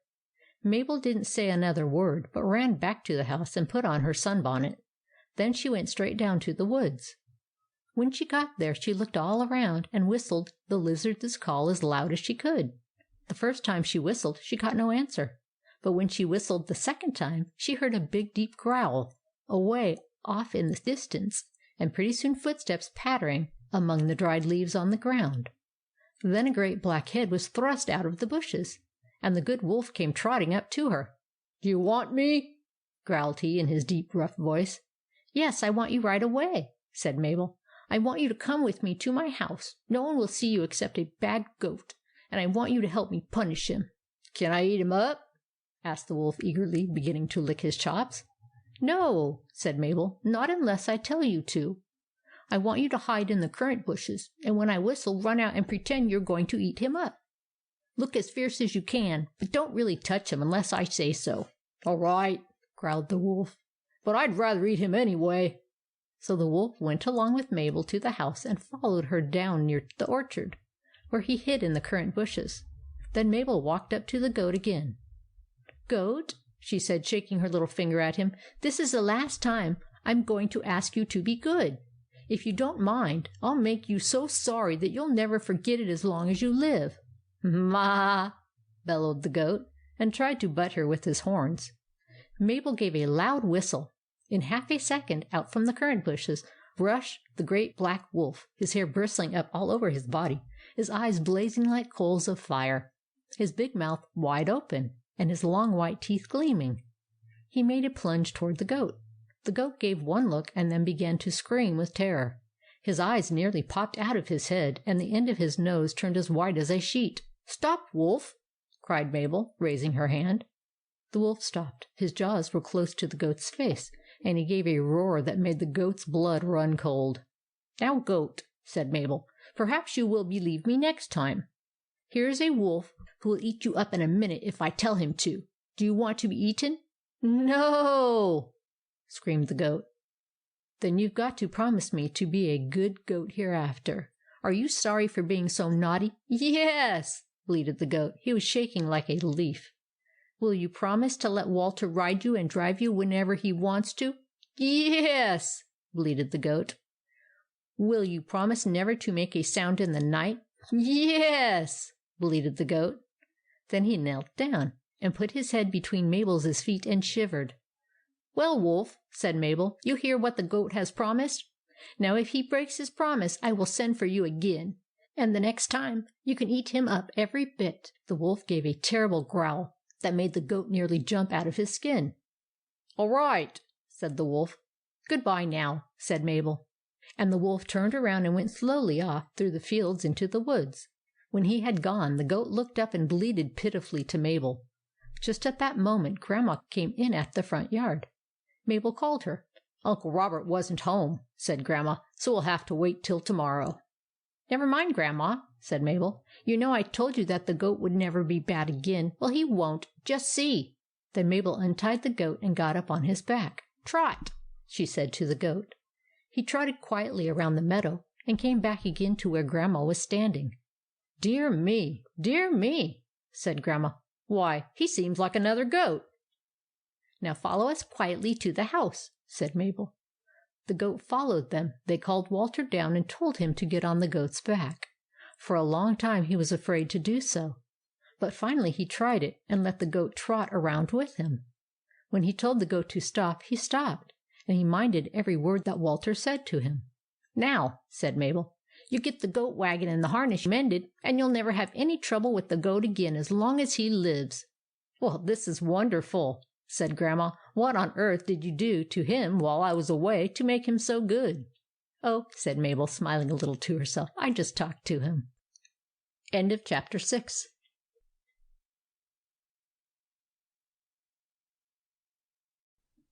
Chapter 7 of The Adventures of Mabel by Harry Peck. In the yard at one side of the house where Mabel lived stood a large wooden pump with a long handle. It was set upon a sort of platform, which was very old, so that the sides of it were beginning to crumble away, and there was quite a large hole in it. One morning, just after breakfast, Mabel was standing at the dining-room window and looking into the yard. when all of a sudden she called to Walter. "Oh, Walter," she said, "look here! There's a rat coming out of the hole under the pump." Sure enough, there was a rat, a large rat with a long tail, a sharp pointed nose, and whiskers that stood out straight on each side of its face. It was a very old rat, for its fur had turned gray, and it looked very wise.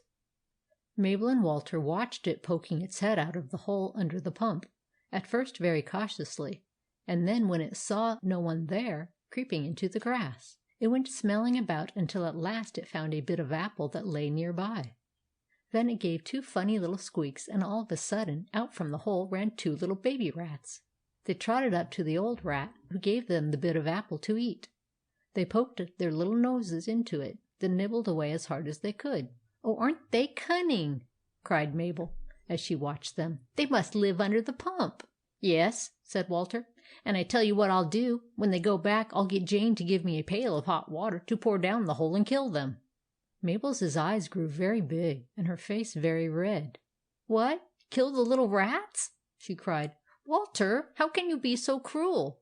They don't do us any harm. They live out in the yard and only eat what they find in the grass. It would be just wicked to hurt them." "Well, I'm going to do it all the same," said Walter. "They're only rats." "Never mind," said Mabel. "You've no rights to be cruel to them even if they are rats, so long as they're not doing any harm, has he, Grandma?" "Certainly not," said Grandma. "And don't let me hear of your touching them, Walter. If you do, I shall punish you. You seem altogether too ready to hurt any harmless little creatures." So that settled that. And pretty soon Mabel took some pieces of broiled bacon off the breakfast table, and a bit of cheese from the closet, and went out into the yard.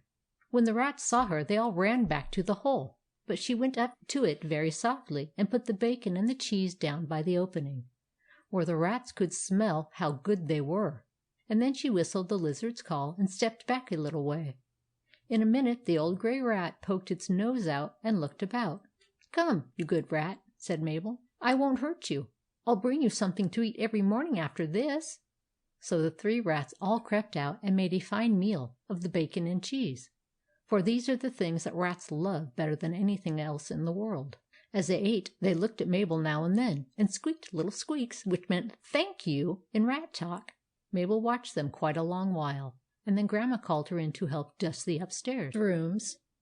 Grandma thought that Mabel was already old enough to begin to learn how to take care of a house. So twice a week she had her take a little dust cloth and a small broom and whisk around the rooms with them.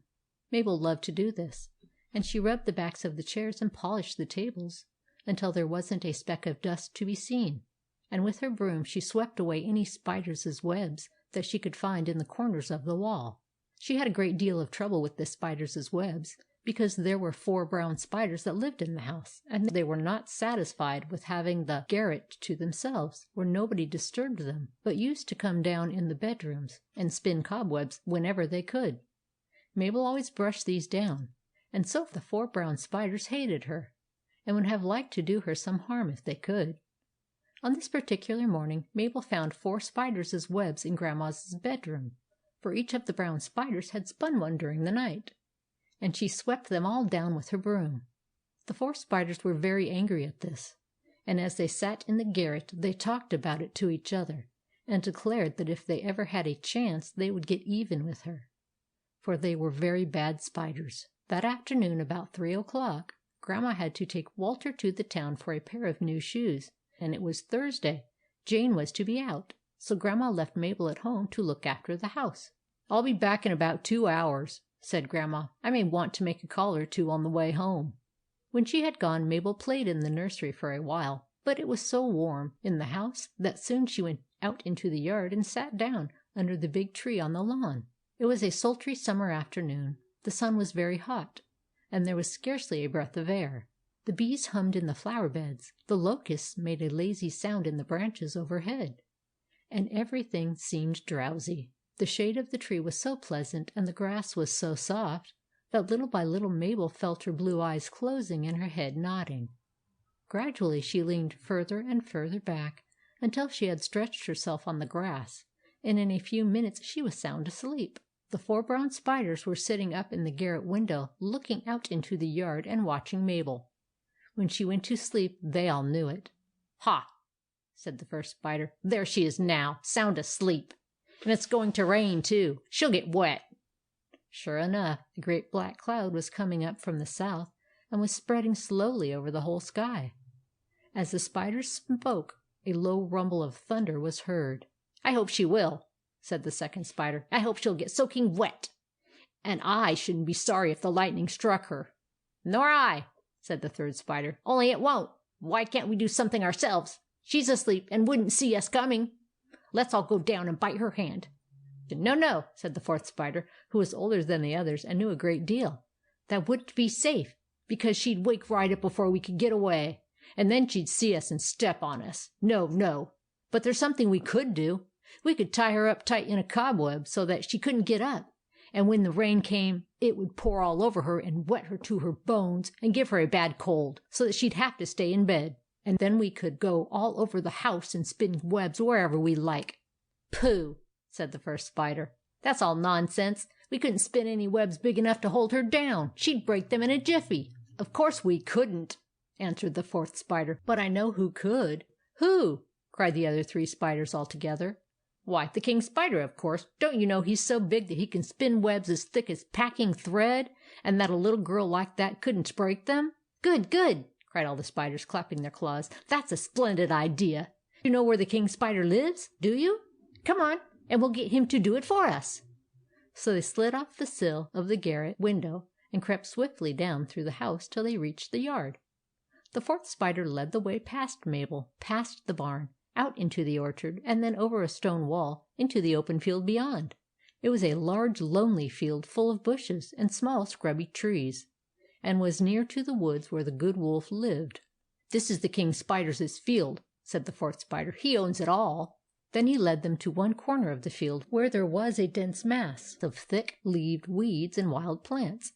There, under a huge burdock leaf that spread out like a green umbrella, sat the great king spider.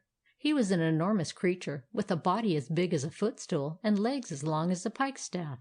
He had monstrous claws and a mouth like an oyster, but he looked rather good-natured, as he sat there in the shadow of his leaf eating a large blue bottle fly. The 4 brown spiders walked slowly up to him. They were very bashful, for they had never spoken to a king spider before, and only the fourth spider had even so much as seen him. "What do you want?" asked the king spider. The 4 spiders hardly knew how to begin. They nudged each other and shifted around on their legs. Finally, the fourth spider started in as well as he could. "O king of all spiders," he said, "we have come to ask your help. A girl has been very cruel to us. She has broken our webs and driven us out of many pleasant places with brooms, and she is a dangerous and dreadful creature. Now she lies asleep under a tree, and we ask your help to punish her. Come, O king of all the spiders, and spin around her a web as strong as packing thread, so that she cannot get up again when she wakes, but may lie there and think about the wicked things that she has done to us, the 4 brown spiders." The king spider swallowed the left foreleg of the blue bottle fly, and then coughed slightly. "I don't like to meddle with human beings," he said, "but I suppose you don't mean to do her any great harm." "No, O king," said the fourth spider. "We are too weak to do her harm, but we ask you to help us punish her, so that she may fear the spiders hereafter, and not do wrong to them or to their webs." "If I help you," said the king spider, "you must reward me, for this is the law of the spiders." "Yes, O king," said the fourth spider. "What shall we do to please you?" "You must each of you bring me every day for a week a live fly," said the king spider thoughtfully. "A fat, fresh fly that has been fed in a house. Only for this will I give you any help." "We promise," said all of the spiders. "Every day for a week we will bring, each of us, a live fly, fat, fresh, and fed in a house. We promise this."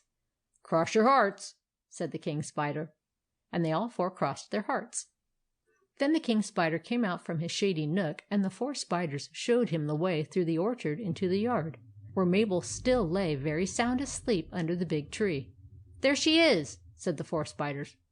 "Good," said the king spider. He went up to her and began to spin. First he spun a great web around her feet, back and forth, round and round, strong and fast, a web as thick as packing thread. Then he spun a web about her legs. then about her arms, and then around her neck. When it was done, he fastened the ends to the trunks of the tree and to the limbs overhead. It was a strong, stout web, and he made it tight and firm. The 4 spiders watched him, wondering at the size of the threads, and at the quick way in which he worked. Some of the barn spiders also came out and looked on. "There," said the king spider, "it's done." "We thank you, O king," said the 4 spiders, bowing, "and we will remember our promise." Then the king spider left them and went back to his home under the burdock leaf. The 4 spiders hurried into the house and up to the garret window to watch, for the storm was coming, and they were afraid of getting wet. In fact, by this time, the sky was black as ink, and the lightning was beginning to flash. Before long, the storm would burst upon the yard. Louder and louder the thunder began to roll, and a strong wind made the leaves in the trees rustle. Suddenly, as the storm came nearer, a great crash of thunder pealed out like a roar of a cannon. It was so loud that it waked Mabel, and she opened her eyes. "Oh," she said, "I've been asleep. Dear me, it's going to rain. I must go into the house." She tried to lift her head, but it was fastened tight to the ground. She could not stir it. She tried to put her hand up to her head to feel what it was that held her down, but she could not even move her fingers. She tried to pull her little legs up, but they, too, seemed to have grown fast to the ground. A dreadful feeling of helplessness came over her. She was terribly frightened. "Oh, dear! Oh, dear!" she cried. "What has happened to me? I feel as though I were fastened down." A fiery streak of lightning blazed across the sky like the red tongue of a wild beast, and soon after came a crash of thunder that shook the very earth. Mabel screamed with terror. "Help! Help!" she cried. "Oh, help!" Grandma and Walter and Jane were not there to hear her, but one little friend of hers was near by. The grey rat under the pump was just poking its nose out of the hole to get a whiff of the cool breeze, when Mabel's cry for help came to its ears. "What's that?" said the grey rat. "Help! Help!" called Mabel. "Why, it's Mabel!" said the grey rat. It ran quickly out from under the pump and looked around. There lay Mabel under the tree, crying and calling as loud as she could. The grey rat ran up to her and in a minute saw that she was fastened down. "Help! Help!" called Mabel. "I'm here," said the grey rat, standing by her face. "I'll help you." The rat rushed at the thick spider webs and took them in its mouth. Its teeth were as sharp as little knives. Snip, snip, snip, and the web around Mabel's neck was cut. She lifted up her head. "Why," she cried, "it's you!" "Yes," said the rat, rushing at the web around her waist. "Hurry!" cried Mabel. The thunder crashed again. The wind roared in the tree tops. The rat worked like a beaver. Snip, snip, snip. The web around Mabel's waist gave way, then the web around her legs, and last of all the web around her feet. "Done!" said the grey rat. "Now up and run!" Mabel rose quickly to her feet and made a dash for the house. The grey rat ran swiftly down the hole under the pump. Scarcely were they both under cover when a terrific blaze of lightning hissed across the sky, a fearful crash of thunder bellowed, and a torrent of rain came swishing down like a cataract. 5 minutes later Grandma and Walter rushed in at the front door, streaming with water. They had been caught in the rain. "Oh, Mabel!" cried Grandma. "What an awful rain! Why, what's the matter? You look so strange. Your eyes as big as tea plates." "Grandma," said Mabel, and her voice trembled, "a very strange thing happened to me while you were away. I fell asleep under the tree in the yard, and when I woke up I was fastened tight to the ground by threads. I couldn't get up, and if the grey rat from under the pump hadn't come and bitten the threads, I should have been kept there in all this rain." Grandma smiled. "Well, Mabel," she said, "you've evidently been dreaming." But just at that moment she caught sight of something on Mabel's dress. "What's this?" she said as she picked it off. It was a great knot of spiders' webs as thick as a packing thread. "And here's more!" she cried, looking at Mabel's feet. Last of all she found a big web on Mabel's neck. "Spiders!" she said, and then stopped. She did not talk about it any more, but all that day she had a very curious look on her face. The next morning she took a broom and went over the whole house hunting for spiders. She even went into the garret, and there she found the 4 brown spiders sitting on the window sill. When they saw her coming, they slid out of the window and down the side of the house. They knew that they could never come back again. They went to the barn and tried to make a home for themselves, but the barn spiders, who were big and fierce, drove them out. So after that they had to live in the orchard, where they were often rained on and got very little to eat. They could not pay the king spider the flies they had promised him, so that one day when he saw them he caught them in his big claws and ate them all up. End of chapter 7.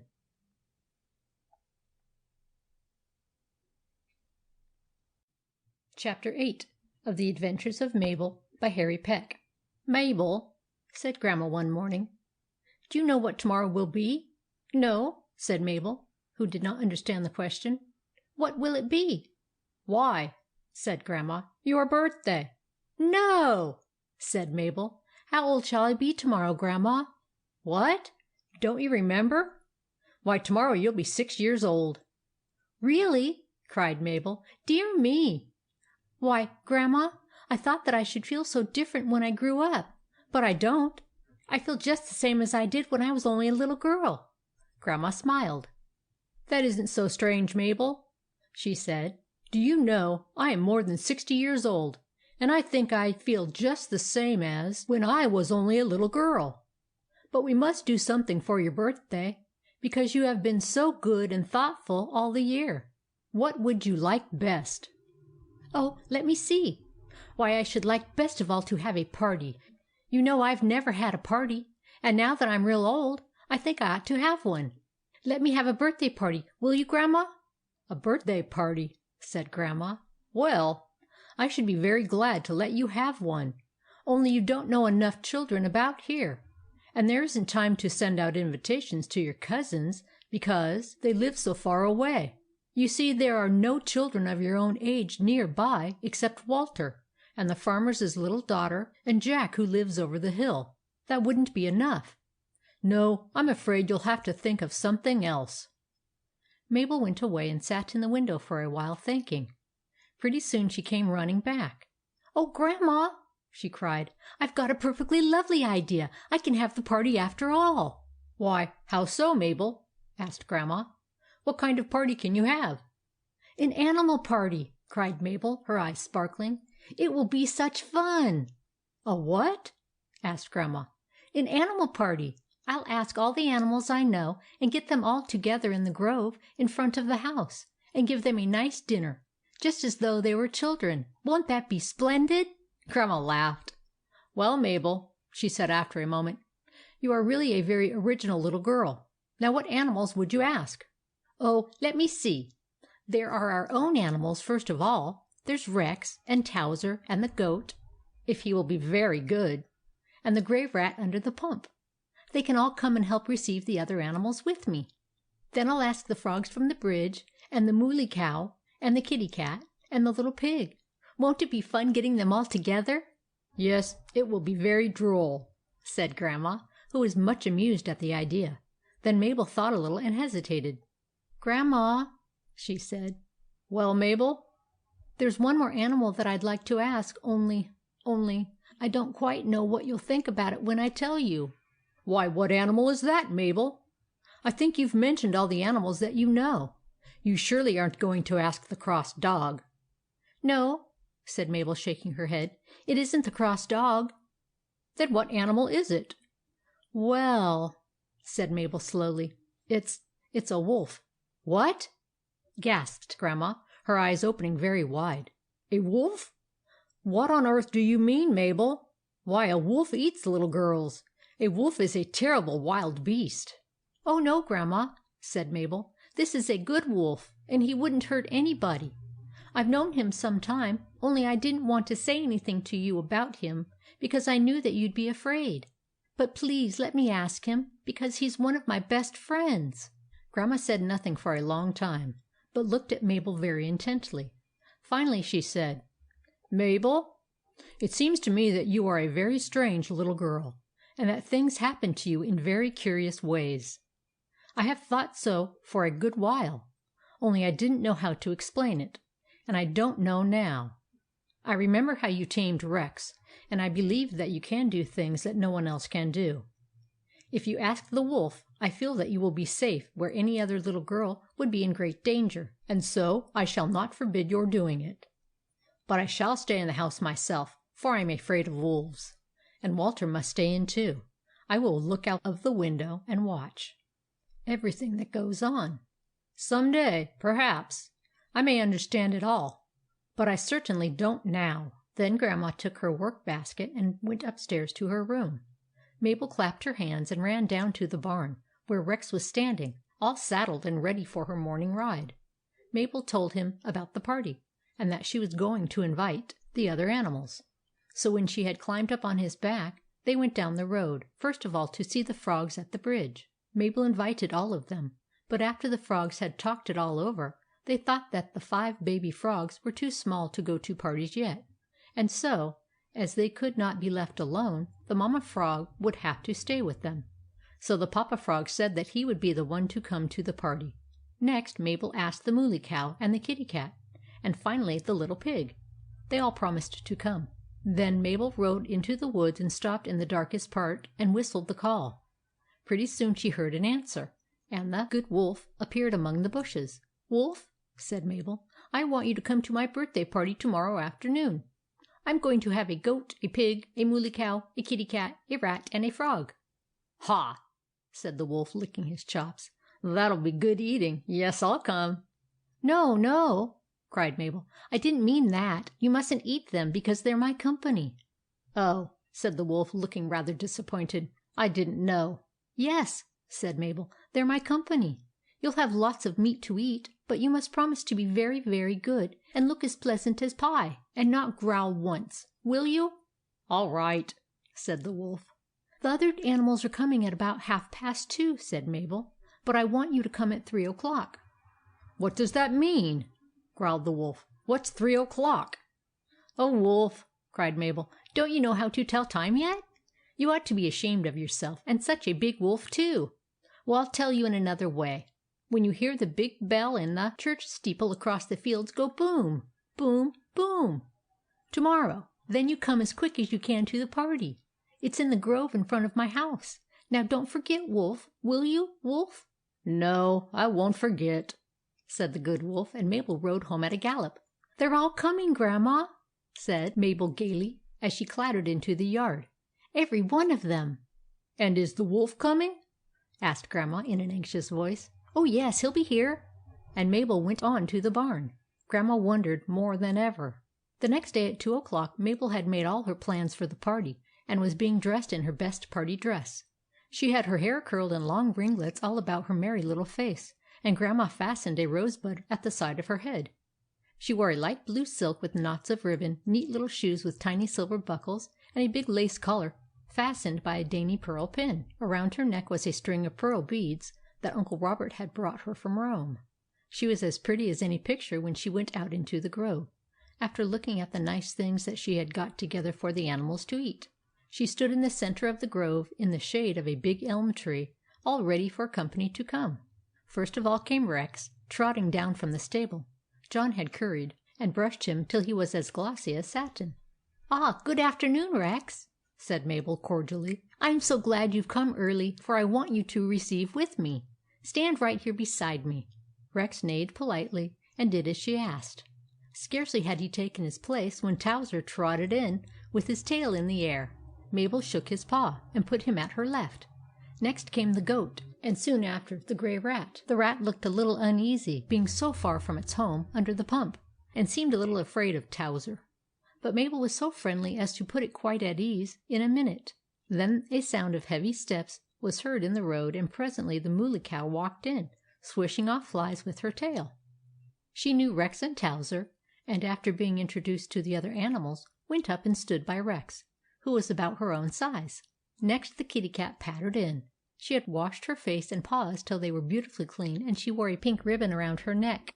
She looked rather hard at the rat for a moment, but then went over by Towser and sat down by his side. Not long after, they heard a sharp trot, and the little pig ambled in.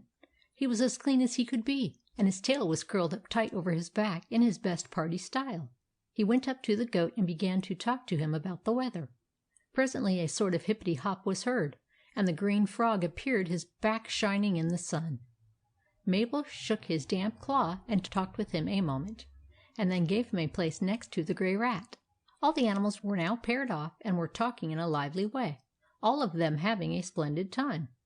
It was nearly 3 o'clock. Mabel looked down the road and then raised her little hand to show the animals that she had something to say to them. They all stopped talking to listen. "Animals," she said, "I think I ought to tell you that there is one other animal coming, who will be here in a minute. I want to tell you about him now, so that you'll not be a bit afraid when you see him. He is an old friend of mine, and you may be sure that he will be very, very good, so you needn't worry about him." The animals all pricked up their ears and looked interested. "Yes," added Mabel, "he will be here in a minute, and I will tell you who he is. He is a wolf." The animals gave a big jump and looked greatly frightened, all except Rex and Towser.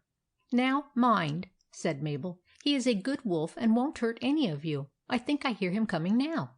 Sure enough, the sound of footsteps was heard on the road. All the animals except Rex and Towser were very nervous. "Here he is!" cried Mabel, as she went forward to the opening in the grove. And just at that moment the great wolf came, moving through the grass in plain sight. The animals stared at him as hard as they could. Most of them had never seen a wolf before, and their hearts beat very fast. He seemed enormous as he walked into the grove. His great thick legs, his big head and jaws, his sharp claws, his big eyes, all looked fearful to them at first. "Good afternoon, Wolf," said Mabel. "You are just in time, and we are all very glad to see you. You know Rex and Towser. Let me introduce you to the other animals. This is the Grey Rat, this is the Frog, here's the Mooly Cow and the Kitty Cat, and this is the Little Pig. I think you have met the Goat before." The Goat ducked his head and looked embarrassed. He would have liked to run away, but the Wolf looked so pleasant that he felt better in a minute. All the animals noted how politely the Wolf smiled and bowed when he was introduced to them. "Now," said Mabel, "as you are all here, I will have refreshments served. Towser, will you please go over to the kitchen steps and bring the basket to me in your mouth?" In a few minutes Towser was back again, carrying the basket which Mabel had very carefully got ready that morning. She took it from him and opened the cover. The animals all looked interested.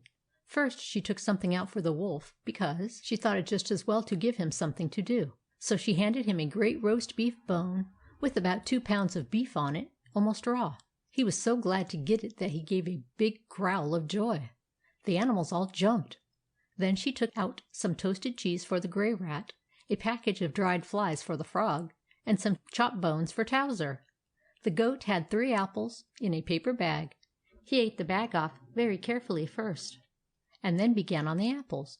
Then she gave the Cow 4 large turnips, and brought out a bag of oats for Rex. At the bottom of the basket was a large square of pig cake that she had cooked herself for the Little Pig.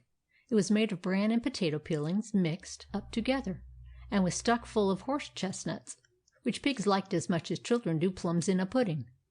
When the animals had had their food given them, they all fell to eating as fast as they could.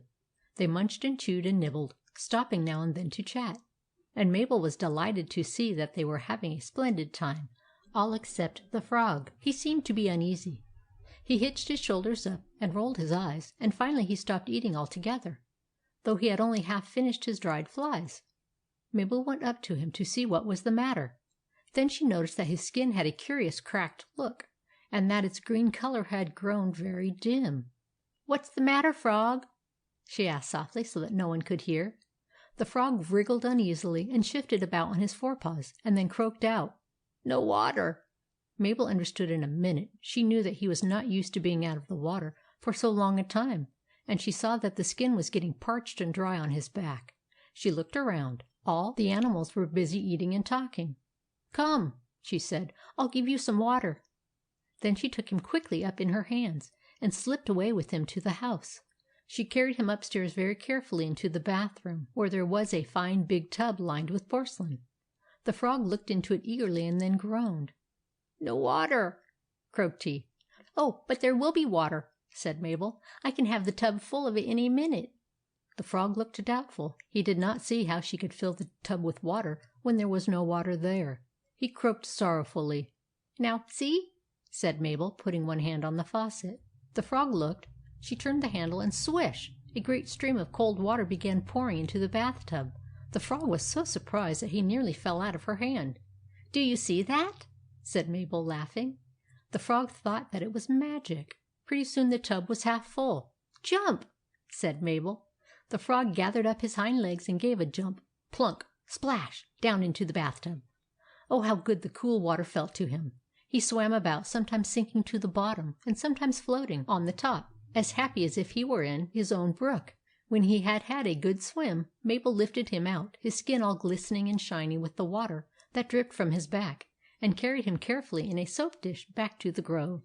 Then he croaked in a contented sort of way, and nestled down in the grass to eat the rest of his dried flies with a splendid appetite. The animals were now as much at home as could be. They walked about chatting together, and they were no longer afraid of the Good Wolf. They were even glad he had come, because now they could tell all their friends how they had seen a real live wolf, and how they had heard him talk. The little pig went up close to the wolf and walked all around him, looking at him very carefully, and the grey rat even went up behind him and touched his hind paw, so as to be able to say that it had actually felt of a wolf. About 5 o'clock the Mooly Cow noticed that the sun was going down, and knew that it was time for her to go home and be milked. So she went up to Mabel and told her how she had enjoyed the party, and said good-bye. Next the little pig left, then the frog, then the kitty cat, and last the wolf. Mabel's own animals then went to the back yard, Rex to his stable, Towser to his doghouse, the goat to the orchard, and the grey rat to the pump. They had all had a splendid time, and so had Mabel. She picked up the basket and went back to the house with a sigh of satisfaction. "I think I've had a lovely party," she said to Grandma as she went in at the door. "Yes, I really think you have," said Grandma, who had watched the whole affair rather anxiously from an upstairs window. End of Chapter 8.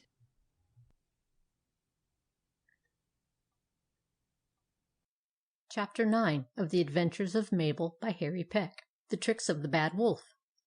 Down in the woods where the Good Wolf lived, there also lived a Bad Wolf. He was a long, lanky, hungry-looking animal, with mangy fur and great, jagged, yellow teeth. He seldom came out in the daytime, but slept from sunrise till sunset in a dark den, where he had one small cub. When it grew dark, the Bad Wolf would come slinking out of the den, and go prowling around in the night, looking for little rabbits that were asleep in their burrows. When he found them, he would break their necks and carry them back to his den to eat. He did not like the Good Wolf, and the Good Wolf did not like him, though they were fairly polite to each other when they met. The day after Mabel's animal party, just at sunset, the Good Wolf was walking past the Bad Wolf's den, when the Bad Wolf looked out and saw him going by. "Hello!" growled the Bad Wolf.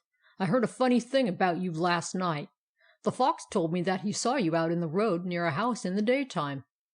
"Yes," said the Good Wolf, "that's so. I went into the yard of the house, too."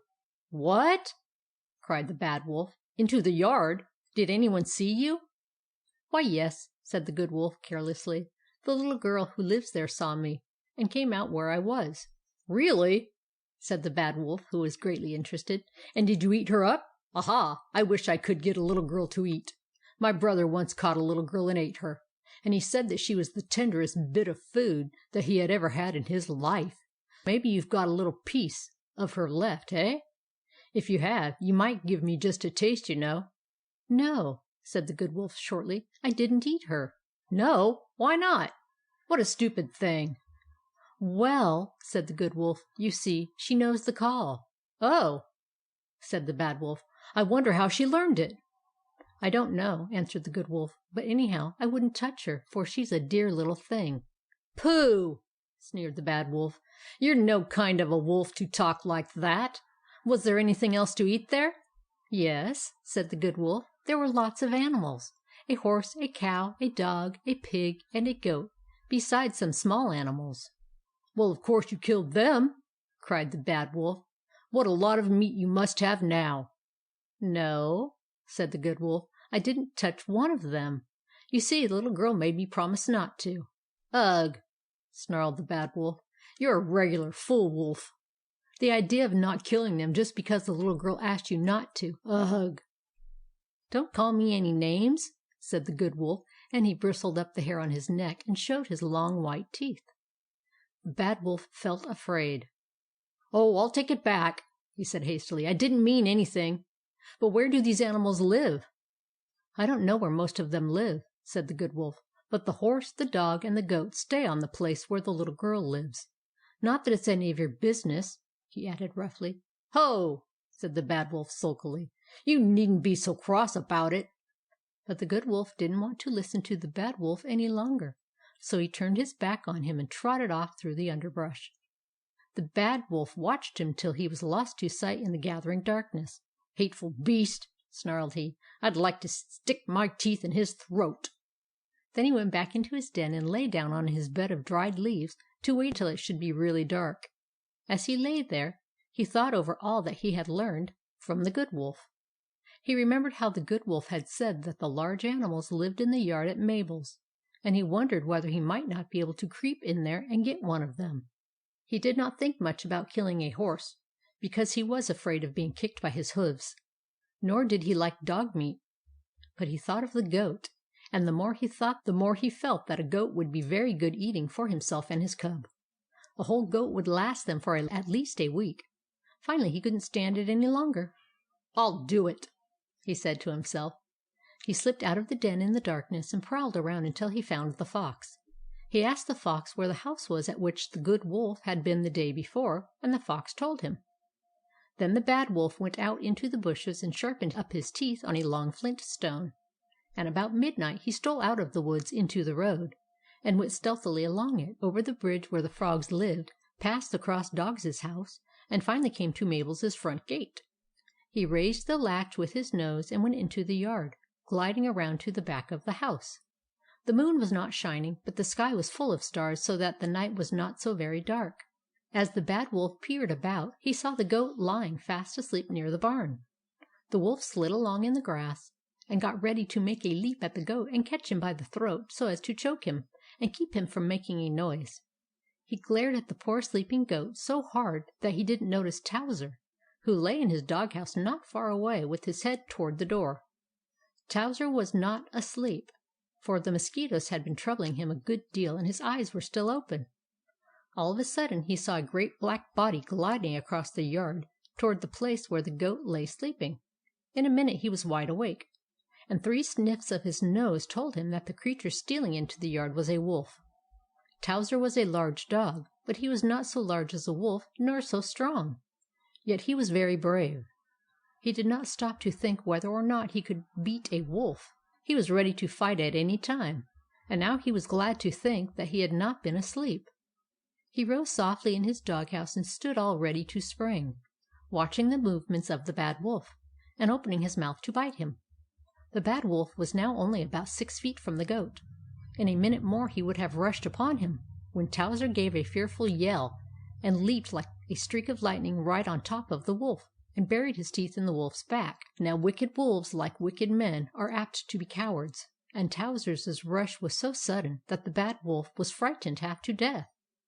He didn't know whether it was a dog or a lion, and he didn't wait to see, but gave one awful howl, and turned and ran out of the yard as hard as he could go. As he went out of the gate, he scraped Towser off his back, and then ran down the road toward the woods, howling at the top of his voice. The farmer happened to be sitting up late that night, mending a harness, and he heard the howls of the Bad Wolf long before he reached the house. A moment later, looking out of the window, the farmer saw a great black animal running down the road. "Ha!" said the farmer. "I'll get my gun and just pepper him." So he snatched his shotgun down from the wall and poked it out of the window. Bang! went the shotgun just as the wolf was passing the house, and it filled his skin full of shot. It was a bird shot and not very large, so that it did not kill him.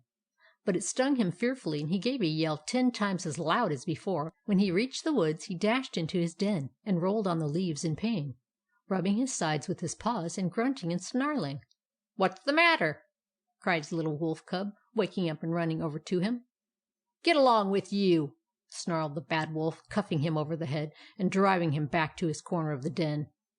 All the next day he lay on his leaves and grunted and moaned. The Good Wolf, who had heard all about it from the fox, came in, pretending that he had heard nothing. "Good morning," said he. "Why, what's the matter? You don't look well." "No," said the Bad Wolf, who did not want anyone to know what had happened. I had a fall last night off a high fence and bruised my back." "Curious thing," said the Good Wolf. "Why, your back looks as though it's full of little holes." "Ugh!" grunted the Bad Wolf. "Yes, I fell down into a lot of briar bushes, and the thorns stuck into me." "Oh," said the Good Wolf, smiling. "Then, if I were you, I shouldn't walk on fences. Wolves generally don't, you know." The Bad Wolf lay there all day in a very unhappy state of mind, slowly picking out the shot from his skin with his teeth, and rubbing his wounds with a rattlesnake oil, which is the great medicine for wolves. He thought a good deal about what had happened, and he felt a dreadful hate for the farmer. "I wasn't doing anything to him," thought the Bad Wolf. "What did he want to shoot at me for? I'll get even with him some day." So he thought and thought and thought, until he was simply wild with hate, and he said to himself that as soon as he was well he would do something to punish the farmer. The next night the shot holes were beginning to heal up, so he crept out of his den once more, and caught a rabbit. After he had eaten it, he went through the fields near the farmer's house, and prowled around there in the dark a long while. He did this every night for a week, and in that time he found out some things that interested him very much. One was that the farmer had a little daughter. The other was that in the warm summer weather many of the windows of the house were left open all night long. The Bad Wolf thought over these things a great deal. If he could only get into the house some night through the windows, he could carry off the little girl to his den and eat her. He had always wanted to eat a little girl, and besides, to do this would punish the farmer worse than anything that he could do. But he was too much of a coward to try such a thing all alone. He was dreadfully afraid of the shotgun, and so he said to himself that he would get some other animal to fight the farmer, while he himself caught the little girl. He was very mean in this, for he rather hoped that the farmer would kill the other animal, while the little girl was being carried off. "If he does," said the Bad Wolf to himself, "then I can have the whole of the little girl for my own eating." So he went about, looking for some one to help him. He knew that the Good Wolf would not have anything to do with such a plan. So he went first to the Brown Bear, who lived among the rocks in the middle of the woods. But the Brown Bear, as soon as he heard of it, grew very angry with the Bad Wolf, and struck him a blow with his big paw that knocked him head over heels. Then he tried the Wild Cat, that lived in a great beech tree near the edge of the woods. But the Wild Cat did not like the Bad Wolf, and told him so. "You are a thief and a coward," said the Wild Cat, "and you only want to get me into trouble, so that you may have something to eat for yourself. Go on, or I'll claw your fur off." So the Bad Wolf had to give up the idea of getting help from any of the animals that he knew. Yet he would not give up his plan, and at last he became so set upon it that he decided to do a very desperate thing. "I'll go to the Red Wolves in the Lonely Forest," said he. Now the Red Wolves were wolves that had nothing to do with the wolves that were black. They were much bigger and fiercer, and usually hunted in packs, so that even men with guns never liked to meet them.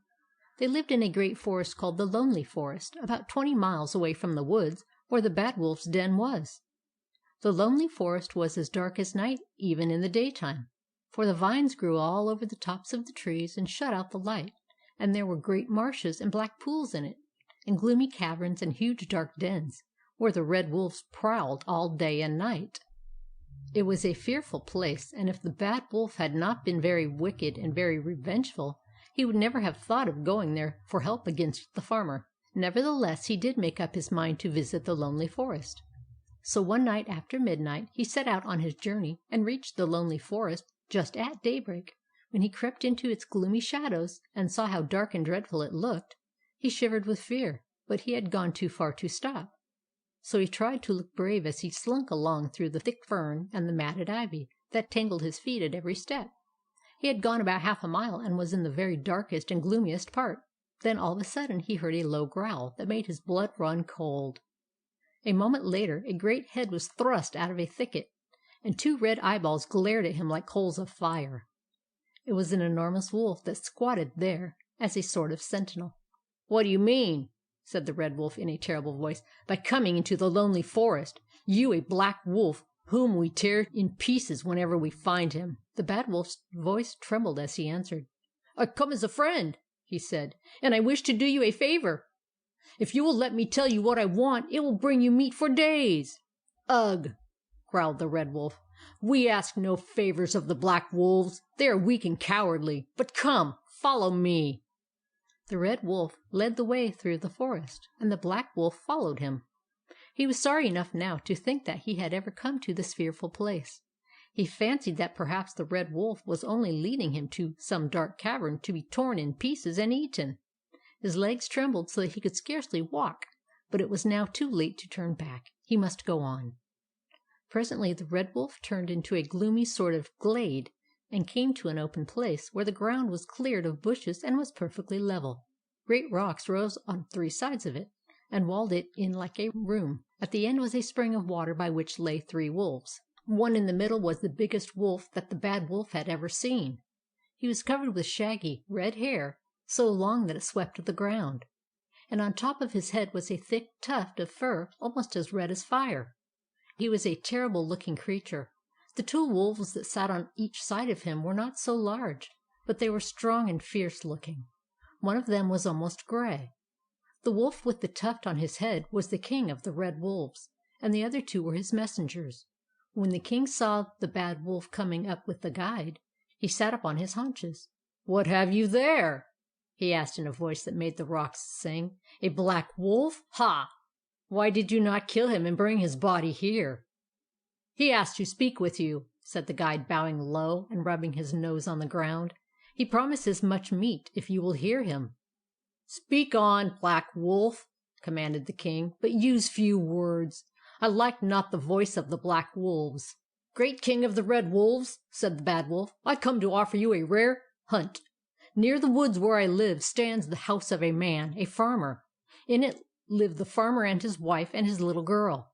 At night they do not close their windows, but leave them open. Send 1 or 2 of your best fighters with me, and I will lead them to this house. They can enter in the night and kill the farmer and his wife and his little girl. Good eating for you, O King of the Red Wolves." "Ha!" growled the king. "Why do you come here to tell me this? And why do you not keep this eating for your own kind? You, a black wolf, and no friend to us. You mean some trick, some treachery, ha?" "No, King of the Red Wolves," said the Bad Wolf, "I mean no trick. I will speak the truth. I hate the farmer, and I wish him eaten. But I'm not strong enough to enter and to fight with him. It is you and your wolves who are strong and brave." "Good," said the king. "I understand. I will give you the 2 you ask, but you are not to expect for any portion of the meat yourself. Yours shall be all the revenge, and ours shall be all the meat." The Bad Wolf looked crestfallen at this, but he thought to himself, "Aha! While they are fighting, I'll make sure of the little girl and slip away with her." But he said aloud, "I agree. Send with me 2 of your wolves." The king spoke to his messengers. "Go you," he said, "with the Black Wolf, and hunt as he shall direct. And do you go too," he said, turning to the guide. "There's no need of 3," said the Bad Wolf. "Why do you send him also?" "To watch you," said the king in a terrible voice. "And if he find you playing any treacherous trick, he shall tear you in pieces and drink your blood." The Bad Wolf trembled. I am a faithful ally," said he. I play no tricks." "You had better not," growled the king. "Now go. These wolves will stay with you here till nightfall, and then all of you can go forth on the hunt for man's meat." The 3 wolves then led the Bad Wolf back to a great dark cave whose sides were slimy with toadstools, and kept him there all day. They gave him a piece of bull meat for his dinner, and some water in a turtle shell.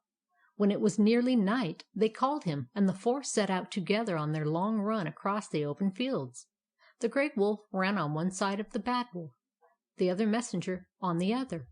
The guide followed close behind.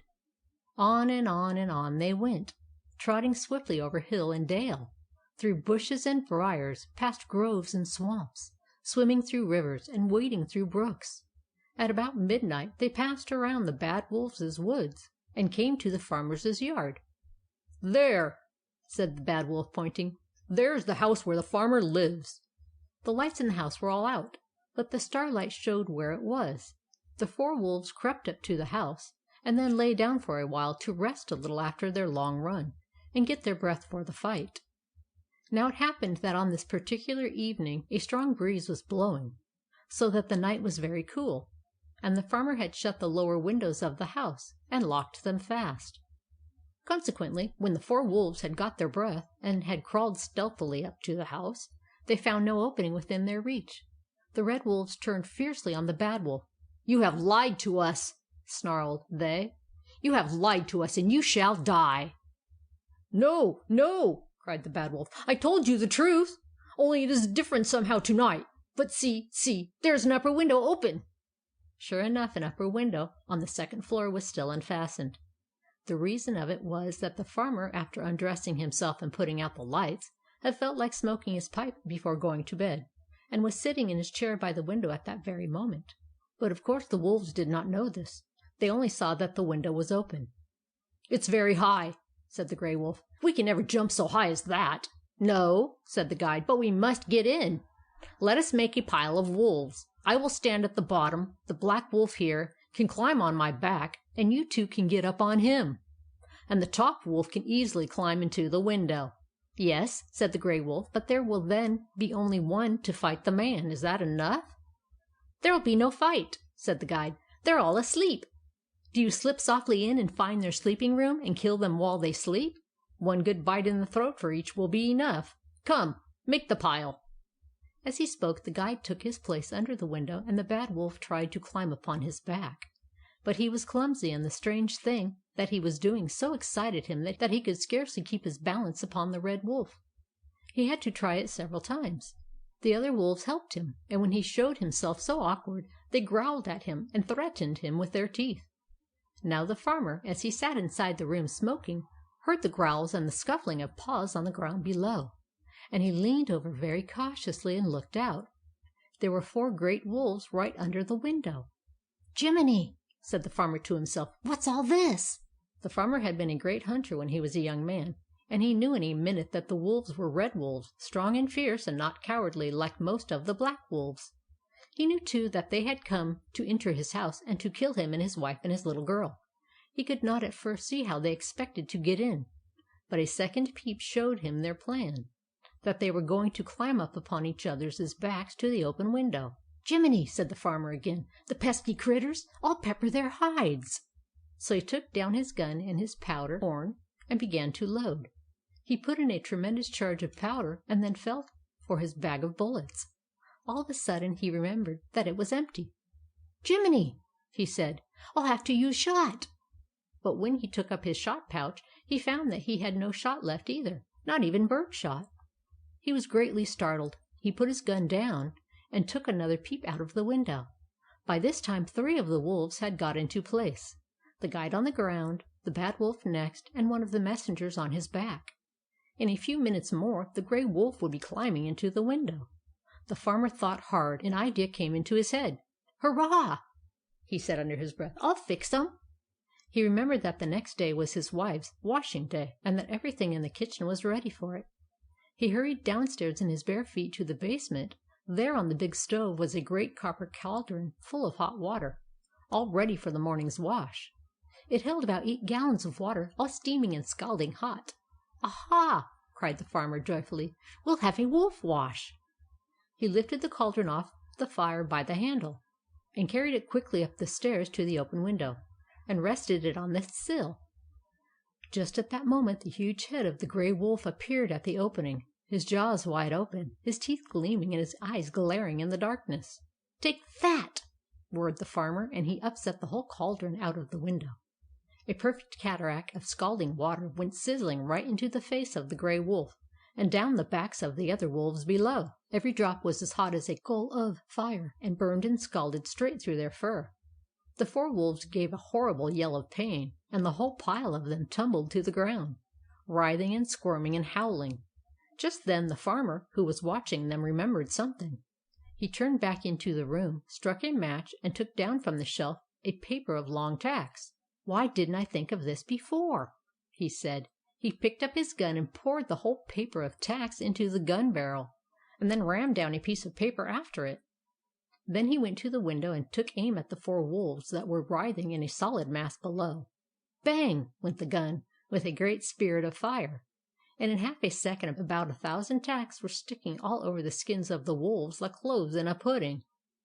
This was more than they could stand. With loud howls they rushed across the lawn and tore down the road as fast as their legs could carry them. Their skins burned so from the scalding water that when they reached the brook where the frogs lived, they jumped right into it and lay down in the cool water. Oh, how good it felt! But the moment the red wolves felt a little better, they all three leaped upon the bad wolf who had brought them into so much trouble. They seized him by the neck and held him under the water till they thought he was drowned, and all the while biting him and snapping great pieces out of his back. When they supposed that he was dead, they came out of the brook and hurried home to the lonely forest, for they knew that it would be daylight very soon, and that if they should be seen, parties of men would come out with guns and shoot them. The bad wolf was not dead, but he was almost dead, and when he crawled out of the brook, it took him all the rest of the night to hobble back to his den. His ears were bitten off, big strips of fur had been scalded out by the hot water, and his skin was full of tacks. The next morning he lay on his bed of leaves groaning. When the good wolf happened along and came in, the fox had told him something of what had happened. "Good morning," he said to the bad wolf. "Why, what's the matter? You don't seem well." The bad wolf was too miserable to think of any new excuse, so he said, I fell off a fence and hurt my back." "What, again?" said the good wolf with a grin. "Well, you look as though when you fell you'd fallen into a sausage chopper." And he went away laughing. End of chapter 9.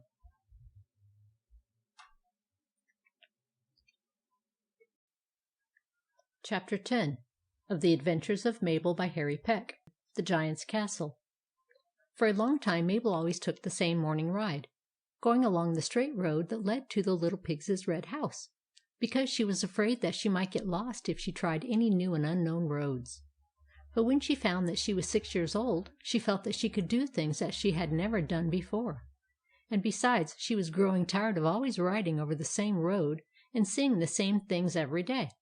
So one beautiful morning she made up her mind that she would take a ride in a different direction, and try to see some parts of the country that she had never seen before. "I'm going a different way this morning, Grandma," she said as she went out of the house. "There's a road that goes to the left after you pass the kitty cats, and I'm going to ride that way." "Very well," said Grandma. "Only don't go too far. Be back to luncheon." "Oh, I'll be back in time," said Mabel, as she went into the barn and climbed on Rex's back for her new ride. Down the road she trotted, past the cross dogs' house, and over the bridge where the frogs lived, and past the mooly cows and the kitty cats, till she came to the road that branched off to the left. Mabel pulled on the left rein, and Rex, much to his surprise, turned into the new course. It was a winding road, going in and out of groves and small woods and passing between meadows that were bright with flowers. Mabel was so pleased with the change from the old sights that she went farther and farther, now making Rex trot, and now making him gallop. The sun shone bright, the air was soft and warm, and both Mabel and Rex enjoyed every minute of the time. At last, as she came out of a dense grove, Mabel saw before her a great broad river, shining like silver in the sunlight. Over it was a splendid stone bridge. She had never seen a river before, and she rode quickly upon the bridge and looked up and down the vast stream that flowed along with a million ripples among the arches. Then she crossed it and came to a road wider than any road she had ever seen before, and passing between fields fenced with stone. Each field was so large that she could scarcely see the fences on the other side, and here and there she saw men working, dressed in red from head to foot. "How strange!" said Mabel to herself. "It's like a picture book." On she rode, and still she saw those great wide fields and groups of men in red. At last she found 3 or 4 of the men working near the fence by the side of the road, so she went up to them and spoke to them. "Good morning, men," she said. "Who owns all these great fields?" The men looked at her and laughed. "Don't you know?" asked one of them. "Why, the Giant owns them." Mabel laughed in her turn. "They're making fun of me," said she to Rex, and rode on. Pretty soon she found some more men near the roadside, all dressed in red like the others, and she stopped and spoke to them also. "Who owns these fields?" she asked, and the men answered with a look of surprise. "Why, the Giant owns them, of course." "Dear me," said Mabel. "Do they really mean it?" And then she asked, "What's the Giant's name, please?" "Ha, ha!" laughed the men. "Where have you been that you don't know about the Giant? His name is Cormoran, and he lives in the castle over the hill." "Really?" said Mabel. "And why do you all dress in red?" "Oh, because red is the Giant's favorite color," said they, "and all his people dress in red." "Well, well," said Mabel. Where did you say his castle is?" "Straight ahead of you, over the hill," said they. "And is he a good giant?" asked Mabel curiously. "Well, pretty good," said one of the men rather doubtfully. "When he ain't put out, he's pretty good. But when he don't feel just right, we have to get out of his way, I can tell you." Mabel thought a moment. "Anyway," she said, "I'll just ride up to the top of the hill and take a peek. Nobody'll notice me, and I'd love to see a giant's castle, just for once." So she rode up the steep hill, and when she reached the very top, she gave a cry of wonder. There beneath her, in a beautiful green valley, was an immense great castle, so enormous that it seemed like a whole city. It was built of grey stone, and its roofs were peaked and covered with thick gold leaf, so that they glittered in the sunlight. Immense towers, each one as big as 10 church steeples, rose above the roofs, and on the central tower there floated an enormous red flag. "Isn't it wonderful?" cried Mabel as she looked. There was no one in sight anywhere, and Mabel was so astonished by the vast size of the castle that she forgot to be afraid, and she began to want to ride down the hill so as to see everything better. "I'll just go up to the front gate," said Mabel to herself. "If I see anyone coming out, I can turn around and make Rex gallop away quick. I'll do it." So down she rode into the valley, looking at the castle all the time with her mouth wide open. As she came nearer and nearer to it, she saw how large the blocks of stone were, and how immense the windows were, and she wondered more and more. It was stranger than anything in her picture books. Presently she reached the front entrance, and found a double door of iron studded with brass nails, and with great spikes on the top of it. The door was almost as high as an ordinary house, and Mabel wondered how anyone could be strong enough to push it open. She noticed that the lock was bigger than her whole body, and the keyhole wide enough for her to put her head in. "I wonder if I could peep through the cracks in the door," said Mabel to herself. And she was making Rex go nearer to the entrance when, all of a sudden, the great door flew wide open, and a man rushed out, all dressed in red from head to foot. Mabel gave a scream and tried to make Rex gallop off, but as soon as the man saw her, he gave a jump and caught at the bridle. "Hurrah!" he said. "What luck! Here's one now!" Mabel was terribly frightened. "Let me go! Let me go!" she cried, trying to pull the reins out of the man's hand. "No, no, don't go," he said. "Please don't go. Don't be afraid. Nobody's going to hurt you." Mabel looked at him carefully. He had a good face, and he did not seem like a cruel man. "Don't go," he repeated. "What do you want?" asked Mabel. "Why, I want you to come inside the castle for a little while. It won't do you any harm. If you don't come, why, I shall be eaten up by the giant at sundown." "How do you mean?" asked Mabel. "Well, I'll tell you," said the man. "You see, the giant's little girl has been dreadfully sick for a long time, and she's just getting better, but she can't go out yet, and has to lie on the sofa of the nursery all day long. She's terribly lonely without anyone to play with, and the giant thinks she'd get well faster if she could be amused. So he's just sent me out this morning to find a playmate for her, and said that if I didn't bring one back today, he'd eat me up. Now you're just what I want, a nice, good-looking little girl. So please come in and play with her a while, won't you?" "Oh," said Mabel, who was sorry for the man. "I'd like to oblige you, but I'm afraid of the giant." "Pooh!" said the man. "If you'll play with his little girl, he'll be as good as can be. Besides, you won't be likely to see him anyhow. Will you come in?" "And can I come away again when I want to?" asked Mabel. "Oh, yes. You just play a little while, and then say you'll come back again some other day, and they'll let you out." Mabel hesitated. She was very curious to see the inside of the castle, but she still felt a little afraid. "What is the little girl's name?" she asked. "Elsie," said the man, "and she's a real pleasant little girl, too. She'll be awfully glad to see you." "Well," said Mabel slowly, "I'll come in if you're sure they'll let me out as soon as I want to leave." "Oh, yes," said the man, who looked very happy now that he saw Mabel was going to go inside. "Thank you very much, little girl. Now I won't have to be eaten." He went up to the great double door and pulled a chain. Clang, clang, went a big bell, and the door flew wide open. Mabel looked in and saw a vast courtyard as large as a meadow. It was paved with stone, and the inner windows of the castle opened upon it. On one side was a great inner doorway with stone steps.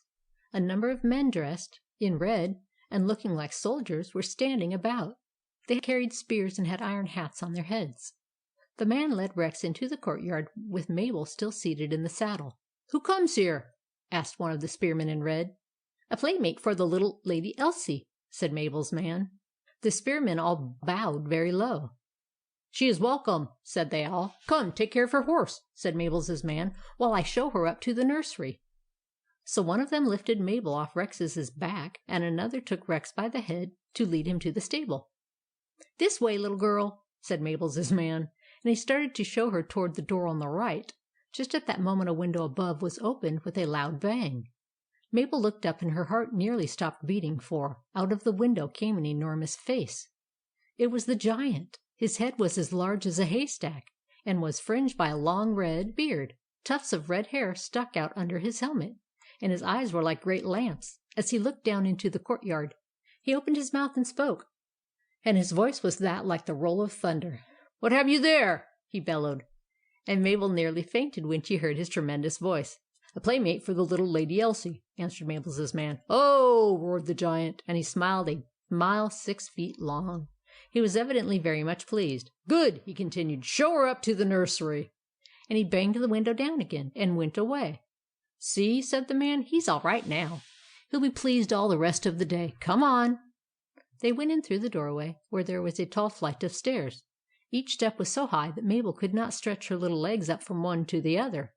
But the man took her under the arms and boosted her a step at a time, till at last they reached the top of the stairs, where was a white enamelled door. The man knocked on it and blew a silver whistle. "Come in," said a loud voice inside. The man pushed the door open and told Mabel to go in. She found herself in a long, high room about the size of a small church. It was a very pretty room. It was papered in white and gold, and carpeted with soft, fleecy rugs, and had a great many tall silvered vases here and there, filled with big clusters of roses and pinks, and at one end was a big bay window curtained with exquisite lace and rose-colored silk, through which the sunlight streamed in and flooded the room with warmth and color. At one side of the room was a sofa about as long as 2 ordinary beds, with pillows of pale blue silk and a pretty spread of silk and lace. There lay the Giant's little girl, looking eagerly toward her new playmate. She was about 8 feet tall, being small for her age, and she had dark hair and brown eyes. Her cheeks were pale, but she had a beautiful face which lighted up as she saw Mabel. "Oh, goody!" she said. "Now I've got someone to play with. But ain't you awfully little? Why, you must be a dwarf."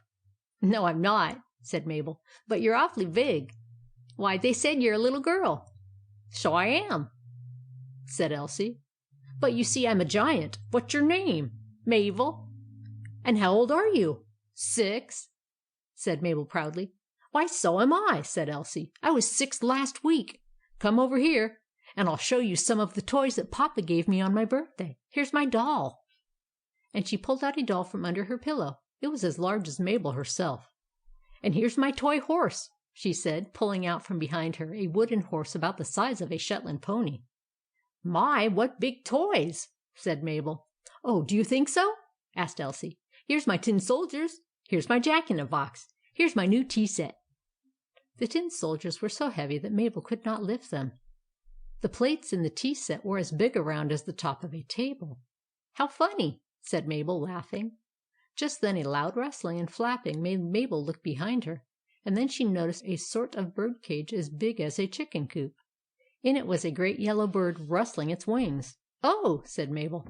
"Where did you get the eagle?" "Ha, ha, ha!" laughed Elsie. "That isn't an eagle. That's my canary." Mabel laughed too. "It must be awfully queer to be a giant," she said. "Don't you feel too big sometimes?" "Oh, dear, no," said Elsie. "You see, I was born big, and I should think you'd feel much too little."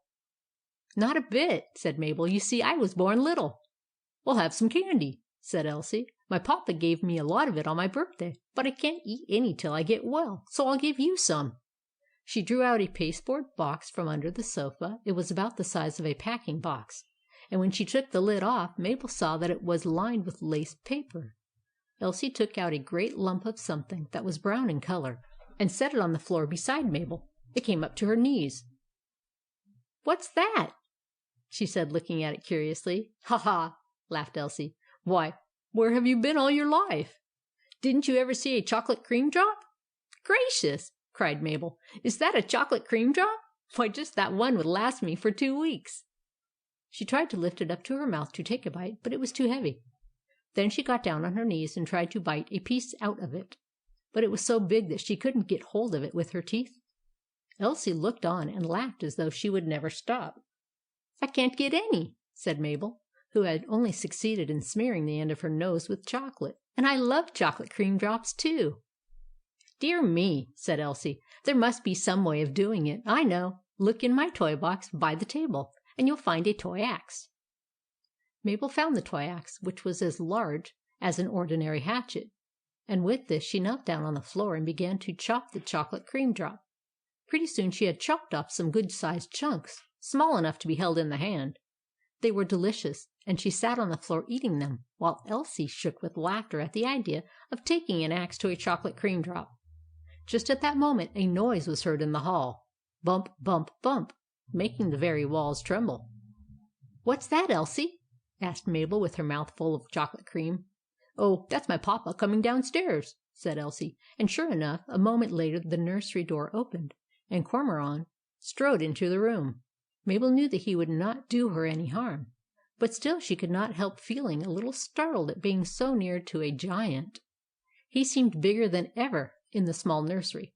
He wore enormous jack-boots and carried a long knife by his side.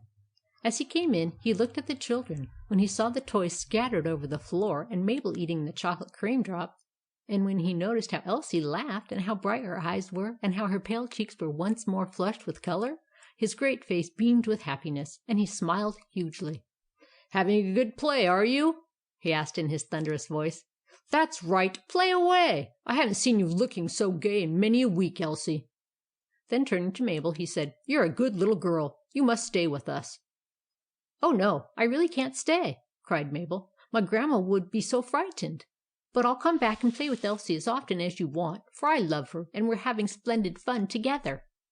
"Well, well," said the giant, "I won't keep you. Only don't forget to come back every few days. And when you get ready to go to-day, just stop at my door on your way out, and I'll give you something for a keepsake."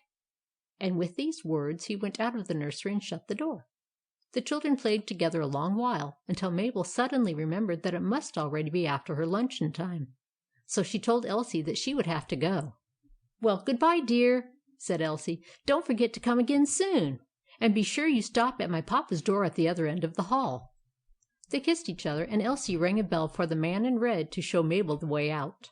First he took her to the giant's den and knocked on the door. "Come in," said a great voice, and the door opened, and Mabel found herself in the den. It was the largest room she had ever seen.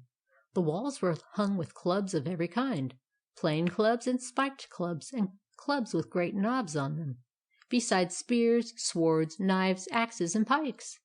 A long table was covered with books, each one as large as a door.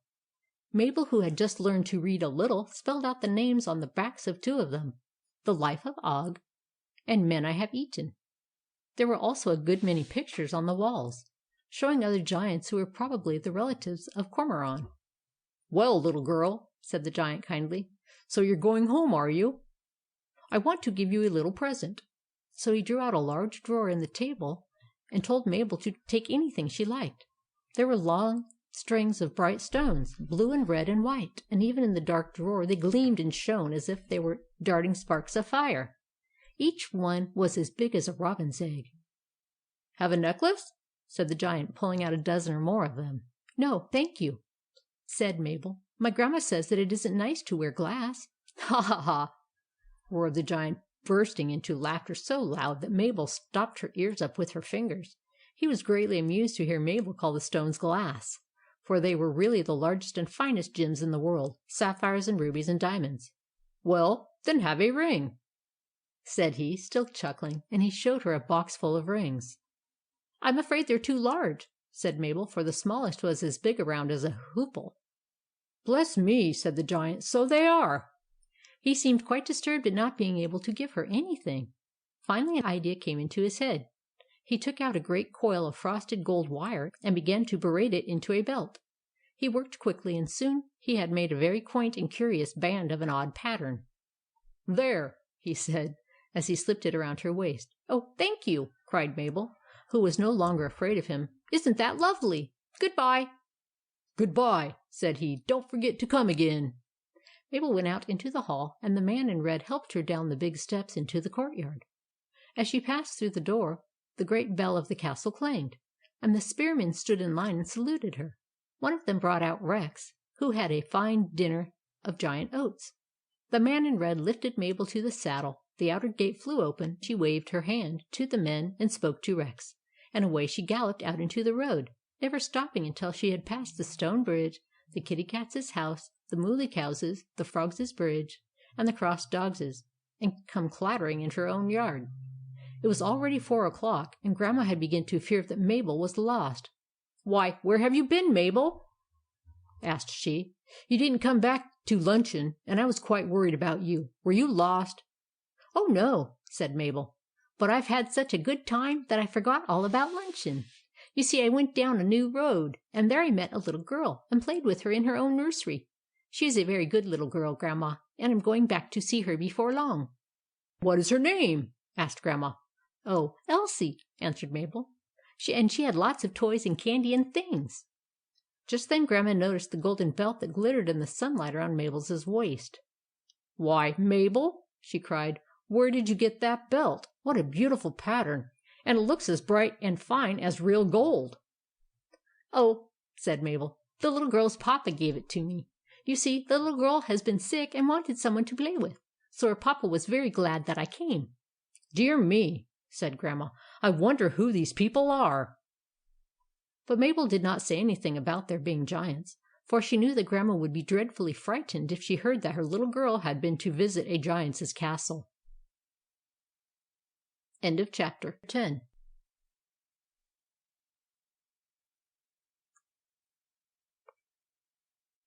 Chapter 11 of The Adventures of Mabel by Harry Peck.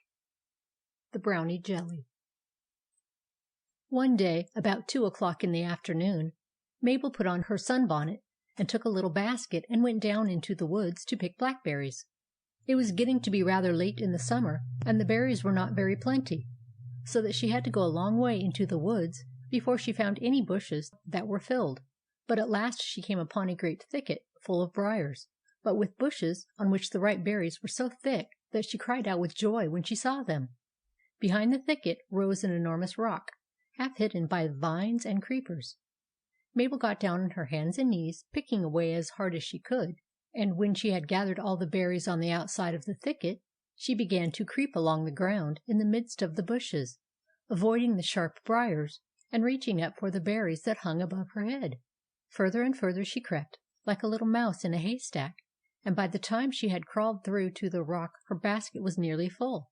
At this moment, however, she saw to her surprise that the base of the rock, which had been hidden by the bushes, was not solid, but that there was a large hole in it which seemed to have been hollowed out of the stone. It was an opening about half as high as Mabel herself, and appeared as though it led into a sort of dark tunnel in the rock. "Well," said Mabel, "that looks like a kind of cave. I wonder if it is." She peered into the hole, but it was too dark for her to see what was inside of it, so she thought that she would crawl in just a little way to find out how far into the rock it went. In she crept on her hands and knees, and as soon as she had got inside she discovered that the hole, instead of growing smaller or coming to an end, was even larger than it had looked. She felt of the sides and of the top with her hands, and found that by crawling a little further she could stand on her feet without touching the rock overhead. "Dear me," she said, greatly excited, "it's like a hall in a house. I wonder where it leads to." She thought at first that it might be the den of some wild animal, so she whistled the call 2 or 3 times, but got no answer. "I'll go on," thought she. "I can easily find my way out." For when she turned around she could still see the mouth of the cave and the sunlight shining beyond it. So on she walked, putting her feet down very carefully at every step, for fear she should fall into some hole. And pretty soon she came to a sharp turn in the passageway, where she had to go around a corner. As soon as she had turned the corner, she found a very broad, high passage, and at the end of it a long ray of light, like a bright pencil, shone far out into the darkness. It seemed to come through a little hole in the rock at the end of the tunnel. "What's that?" thought Mabel. "I'll walk very softly up to it and see." A dozen more steps brought her to the chink through which the light was streaming. She groped about the wall with her little hands, and found that it felt like a great stone door, while the chink was exactly the shape of a keyhole. As she stood there she could hear voices on the other side of the door, and now and then the sound of laughter and the strains of gay music. She was ever so curious, and was just putting up her head to peek through the keyhole, when all of a sudden she sneezed, a loud, long sneeze. Instantly, even before she had stopped sneezing, the door in front of her flew wide open. A flood of brilliant light poured out into the dark tunnel, and in the doorway Mabel saw a funny little figure standing before her. He had a queer peaked cap on his head, and a comical merry look on his face, and Mabel knew at once that he was a brownie. When the brownie saw her he looked very much surprised, and then began to laugh. "Gracious goodness!" cried he. "A little girl! How in the world did you get here?" "I crept through the bushes after berries," said Mabel, who was very much amused by the brownie's looks, "and I found a big hole in the rock and followed it along until I reached this door." "Well, well, well!" said the brownie. "Come in!" He stepped aside. Mabel walked through the doorway, and he shut the door after her. She found herself in a noble hall whose walls were panelled with silver, and whose ceiling was carved out of solid gold. Here and there clusters of what looked like great pearls were embedded in the golden ceiling, and from them shone the soft, clear light that filled the hall with its radiance, and gleamed on the silver panels and the yellow gold. All about were easy chairs of some rich white stuff, and huge cushions of velvet were placed along the sides of the hall. On them were seated half a dozen brownies, chattering away to each other, while in the middle of the hall a number of them were playing tag and leap-frog. Now and then lively music could be heard, played by a band of musicians whom Mabel could not see. When they saw Mabel, all the brownies stopped talking and playing, and crowded about her with their bright little faces full of curiosity. "A little girl!" they all shouted. "How did you come here?" Mabel told them all about it, and as she told them, they laughed and chuckled. She looked at them very carefully all the while, and she could remember having seen pictures of most of them in one of her books. There was the soldier brownie, and the sailor brownie, the policeman brownie, the dude brownie, the Chinese brownie, the Indian brownie, and the Irish brownie. But there were many new brownies that she had never heard anything about. When she had finished telling them how she had found her way into the cave, they all laughed again, and every one of them shook hands with her, and told her to make herself at home. "Sit down on the big cushion near the wall," said the brownie who had opened the door for her. "I've got to go and tell the king about your being here, and see what he has to say. But I'll be back soon, so have a good time with my brothers while I'm gone." Mabel sat down and watched them as they romped about, playing all sorts of tricks on each other, and laughing at every kind of joke, while the music played the gayest tunes. Pretty soon a waiter brownie came up to Mabel with a gold tray on which stood a silver jar. It was open, and was full of something amber-coloured, in which there was a small gold spoon. "What's this?" asked Mabel, as she looked at it. "Jelly," said the waiter brownie. "Taste it. It's awfully good." Mabel took the golden spoon and put a little of the jelly in her mouth. "Ah!" she said, rolling up her eyes. It was the most delicious morsel that she had ever tasted in her life. It was like all the loveliest kinds of ice cream blended together, with pounded almonds and chocolate and strawberries, and it melted away on her tongue like honey. "Ah!" said Mabel again, and she took the jar into her lap and began eating the jelly slowly to make it last as long as she could. When she had finished, she scraped the bottom, and then gave a great sigh of satisfaction. Just at this moment, the brownie whom she had first seen came back into the hall and beckoned to her. "The king wants to see you," he said. "Come with me, and I'll show you the way." He led her out through a short passage and into a room that was the most splendid room that she could ever have imagined. It was not very large, but the walls were encrusted with thousands of great uncut rubies of the richest red.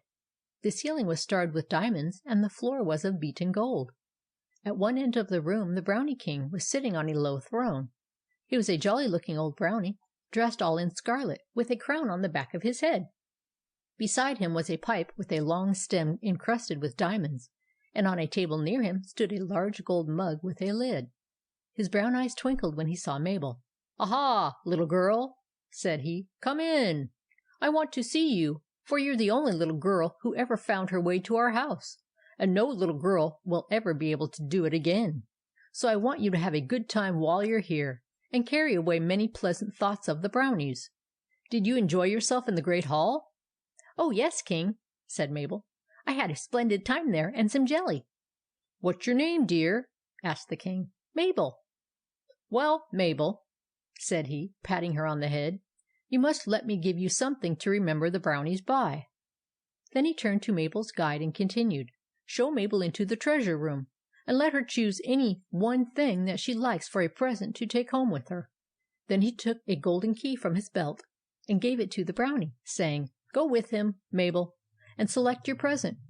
And when you have done so, come back and say good bye to me." The brownie took the key from the King and bowed, and then Mabel followed him out of a second door. They went through several long narrow halls and a dark passageway that twisted and turned in different directions, till they came to a thick stone door with a big lock, and having an iron ring on the outside. "Here's the treasure room," said the brownie, as he thrust the key into the lock and turned it. Then he pulled the iron ring. The door slowly opened, and he and Mabel went in. Mabel gave a cry of wonder and delight. The treasure room was an immensely long hall, filled with thousands of beautiful things piled up to the very ceiling. Great cases stood about crammed with everything that any one could ever want. And there were also tables covered with all sorts of treasures: toys, picture books, lovely dresses, silk, satins, velvets, mountains of candy of every kind and color, knickknacks, paintings, curious carvings, bric-a-brac, jewels, and precious stones, ornaments, everything beautiful that any one could imagine. All were in that wonderful room. "Oh, oh!" cried Mabel again, her eyes sparkling with delight. "What delicious things!" "Yes, they are pretty," said the brownie, smiling at her excitement, "and you must choose something for yourself as a present from the King." "May I really choose anything I want?" asked Mabel. "Yes, any one thing," said the brownie. "What shall it be?" "Oh, I must look around first," said Mabel, and she began to move about slowly among the heaps of treasures. Piled up against the sides of the room were great bags of gold. The brownie told her what was in them. "Oh, I don't want any gold," said Mabel carelessly, and the brownie laughed a little to himself. The first thing that she stopped to look at was a case filled with clusters of the most exquisite pearls strung into necklaces upon silver thread. Each pearl was as large as a pea, and had a soft lustrous gleam that made the whole necklace look like a string of globed lamps turned low. "Oh, how pretty!" cried Mabel. "They'd be just lovely to wear with my party dress. I'll try one on." So she tried one of the necklaces on. I think I'll take this," said she. "All right," said the brownie. But just at that moment Mabel's eyes caught sight of a dress hanging on a silver nail near by. It was made of pale rose-colored silk, covered with lace so fine that it looked as though it had been made by the fairies, and tiny knots of rose-colored ribbon were fastened at the shoulders and the waist. "Oh, isn't it lovely?" cried Mabel. "And it's just the right size for me. May I take this instead of the necklace?" "Of course," said the brownie. Mabel took the dress down from its nail and held it on her arm, passing her fingers over the lace and smoothing out the bows. "I think I'll take this," said she slowly. But just then she heard the sound of the most beautiful music by her side, and when she turned to look she found that it came from an ivory box. "It's a magic music box," said the brownie. "It plays all the tunes in the world. All you have to do is to pat the lid 3 times, and say what you want it to play, and it will play it till you pat it again." It was a very small box, but it played like a whole orchestra, now softly and sweetly like a fairy lullaby, and then full and strong like a great military band with drums and trumpets and cymbals, and then again its music was like that of flutes and harps and violins. "Oh, that's what I want," said Mabel. "Never mind the dress." She raised the box from the table and patted it to make it stop, and then she patted it again and told it to play the lizard's call. All at once it began playing it, first simply, and then with all sorts of changes to the sound of little silver bells and tinkling triangles.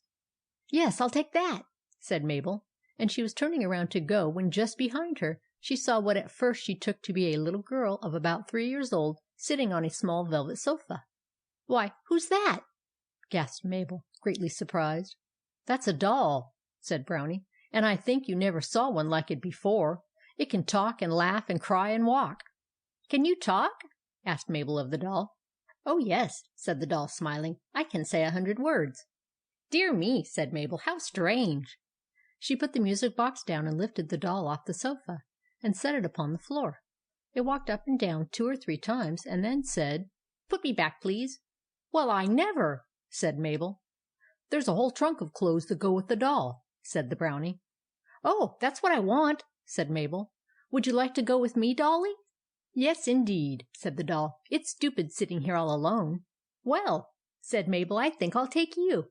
And then she was looking about for the trunk of clothes, when down at the end of the hall she noticed, for the first time, a sort of house standing among a perfect forest of swings, seesaws, and run-arounds. "Why, what's that?" she asked. "Oh, that's a doll house," said the Brownie. "Want to see it?" "Yes," said Mabel, and she hurried down to where it stood, leaving the doll, who called after her once or twice, and then laughed. Mabel reached the doll house. It was a real house with 12 rooms, each one almost large enough for Mabel herself to sit in. The front of the house had real glass windows with lace curtains, 2 front doors, and a doorstep, besides a little doorbell, and the whole front swung open on hinges and showed the inside of the house when you rang the bell. Each of the 12 rooms was fully carpeted and furnished, even to the pictures on the walls, and the clocks on the mantels, and the soap dish in the bathroom. A bird cage with a canary that really sang hung in the sewing room. There was a piano in the parlor, and in the kitchen was a stove with a fire in it that blazed up when you touched a knob. A pump in the sink pumped real water, and when the fire in the stove was going, real smoke came out of the chimneys at the top of the house. The bedrooms had lovely little beds with pillows and pillow shams. The dining room had a full set of dishes on the sideboard. The garret was stored with trunks and curious things. And the cellar had a coal bin and a woodpile, just as in a real house. "Oh, that's the best yet!" cried Mabel, clapping her hands. "But it's so big that I couldn't carry it home." "Oh, yes, you could," said the Brownie. "You press the little knob in the roof, and the house shuts up by magic, and makes a little package that you can carry in one hand. And when you press the other knob on the doorstep, it all opens out again, just as you see it now." "Well, then, this is what I will really take," said Mabel, and she walked around the house, looking at it from all sides. As she went behind it to see if there was a back door, she saw against the end of the treasure room a great pyramid of little silver jars, each one having a gold spoon tied to it by a silver wire. "Ah!" said Mabel, as she looked at the jars, "I know what's in them. It's brownie jelly." "Yes," said the Brownie, "just like what you had in the great hall." "Yes," said Mabel slowly, and her eyes wandered away from the doll house to the jars of jelly. She remembered how delicious the jelly was, how it tasted like all the loveliest kinds of ice cream blended together with pounded almonds and chocolate and strawberries, and as she thought of it, her little mouth watered and she smacked her lips. "It was awfully good," said she. "Yes," said the Brownie. "It was the best thing I ever tasted in my life," said she. "Yes," said the Brownie. "I can only have one thing, can I?" "Yes," said the Brownie. Mabel stood first on one foot and then on the other foot, and put her finger in her mouth, and looked hard at the doll house, and then at the jars of brownie jelly. "Well," she said at last, "do you know, I think I'll take a jar of brownie jelly." And she snatched one of the silver jars from the top of the pile. Then Brownie laughed so that he could hardly speak. Mabel blushed, but she kept a tight hold on the jar. "Are you really going to keep it?" asked the Brownie. "Yes," said Mabel firmly. "And I think I'll go now. Please, Brownie, will you take my hand and lead me out of the room? I want to shut my eyes so that I won't see any of the other things, for fear I should change my mind." The Brownie laughed again, and finally he took some silver paper and wrapped up the jar and its spoon into a neat little package. Then he led Mabel out of the treasure room into the passage, and locked the door. They went back through the winding passage and the halls till they came to the room where the Brownie King was sitting on his throne. "Aha!" said he, when he saw Mabel. "So you're back again. Did you choose a present?" "Yes, King," she said, "and I thank you very, very much." "And what did you choose?" asked he, smiling. "I think I can guess. Was it the talking doll?" "No, King, it wasn't the doll." "What? Not the doll? Well, well, then it must have been a beautiful necklace." "No, King," said Mabel, "it wasn't a necklace." "Then it was the music box."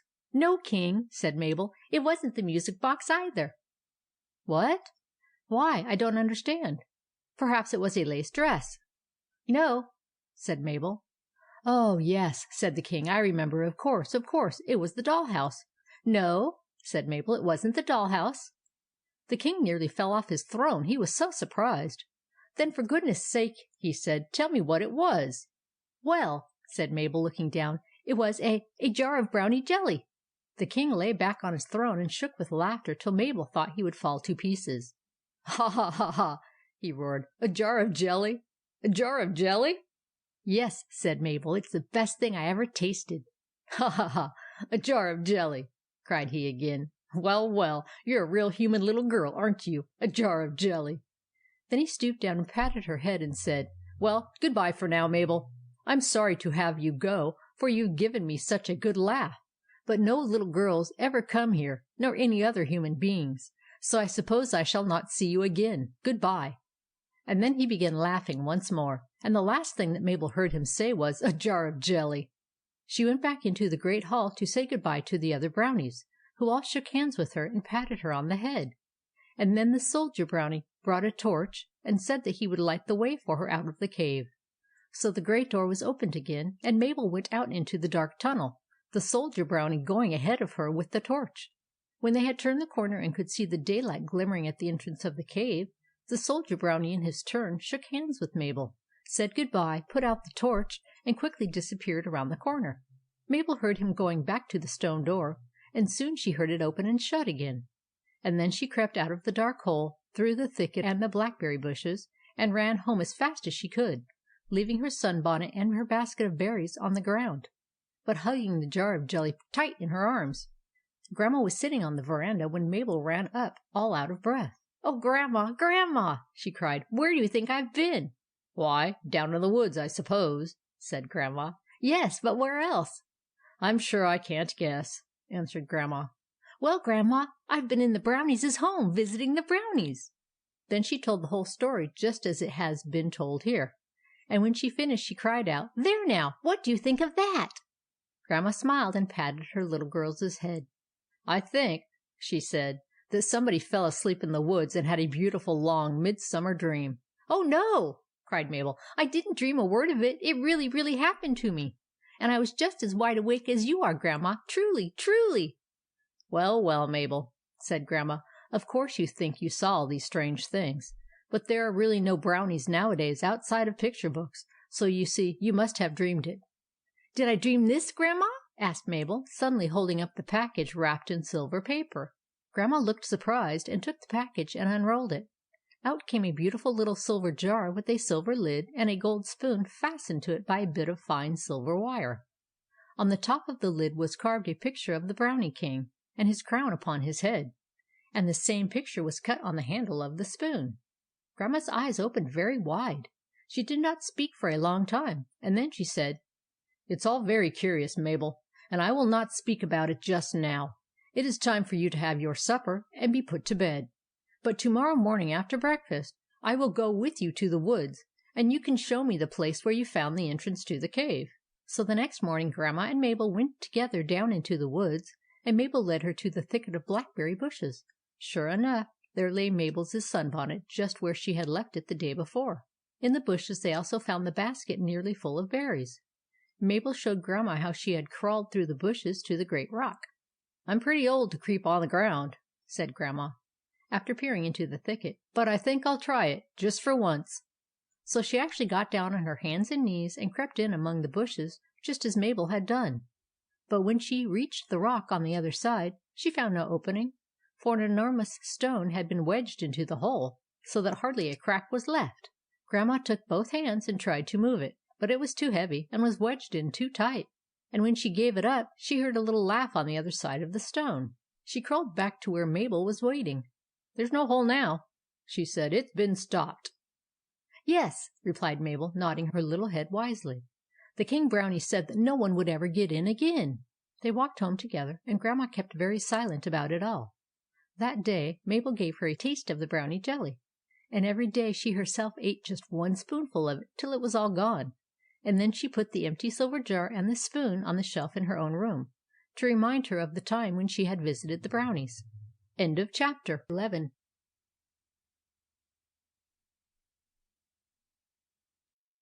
Chapter 12 of The Adventures of Mabel by Harry Peck. After her first visit to the giant's castle, Mabel went there regularly twice a week. She and Elsie became great friends, and as Elsie grew stronger, they began to plan for the time when she and Mabel could go out into the fields and have a picnic. But as yet, she was not able to get any further than the courtyard. It was just at this time that something happened which I am now going to tell.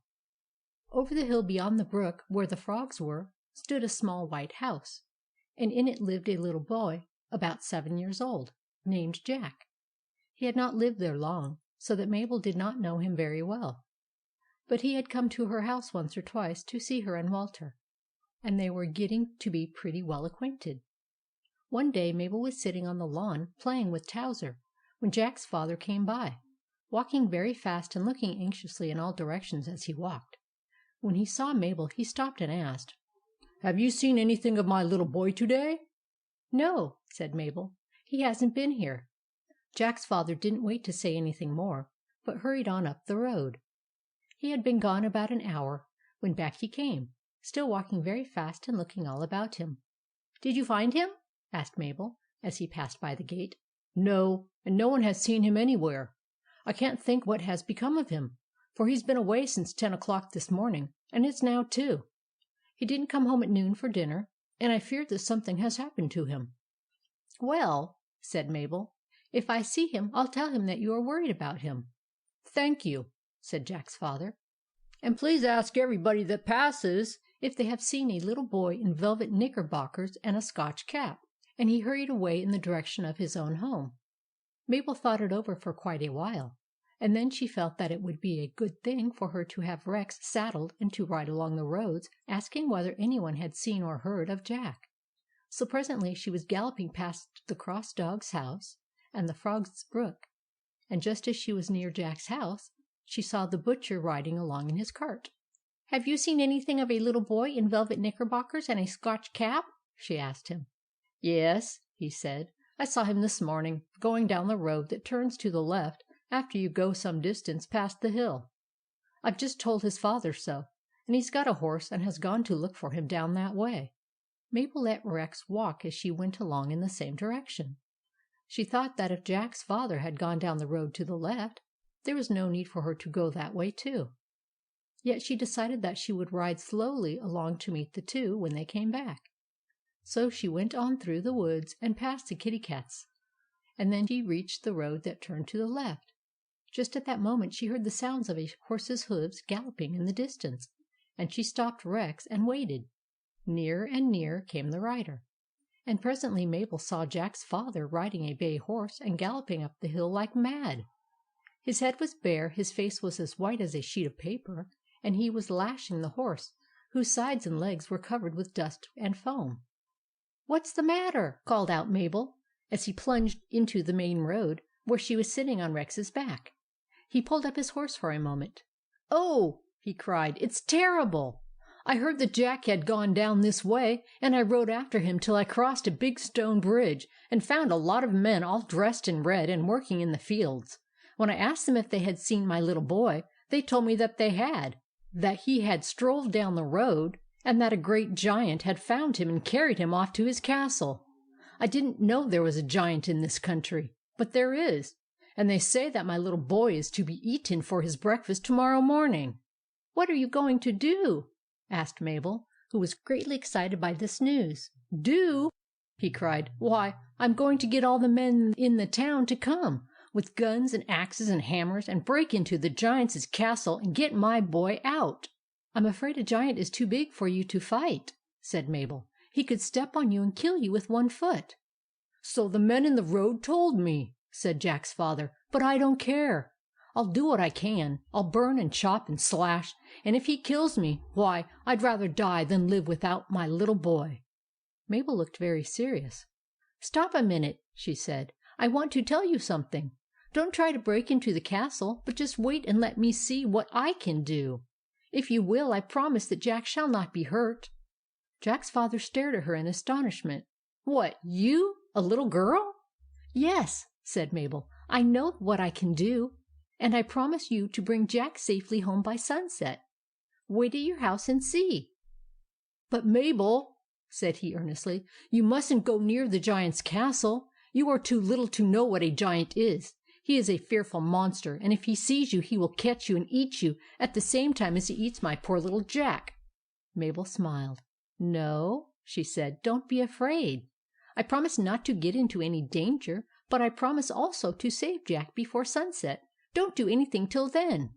"Well," said Jack's father, "I couldn't get any men together before that time, so I'll promise you.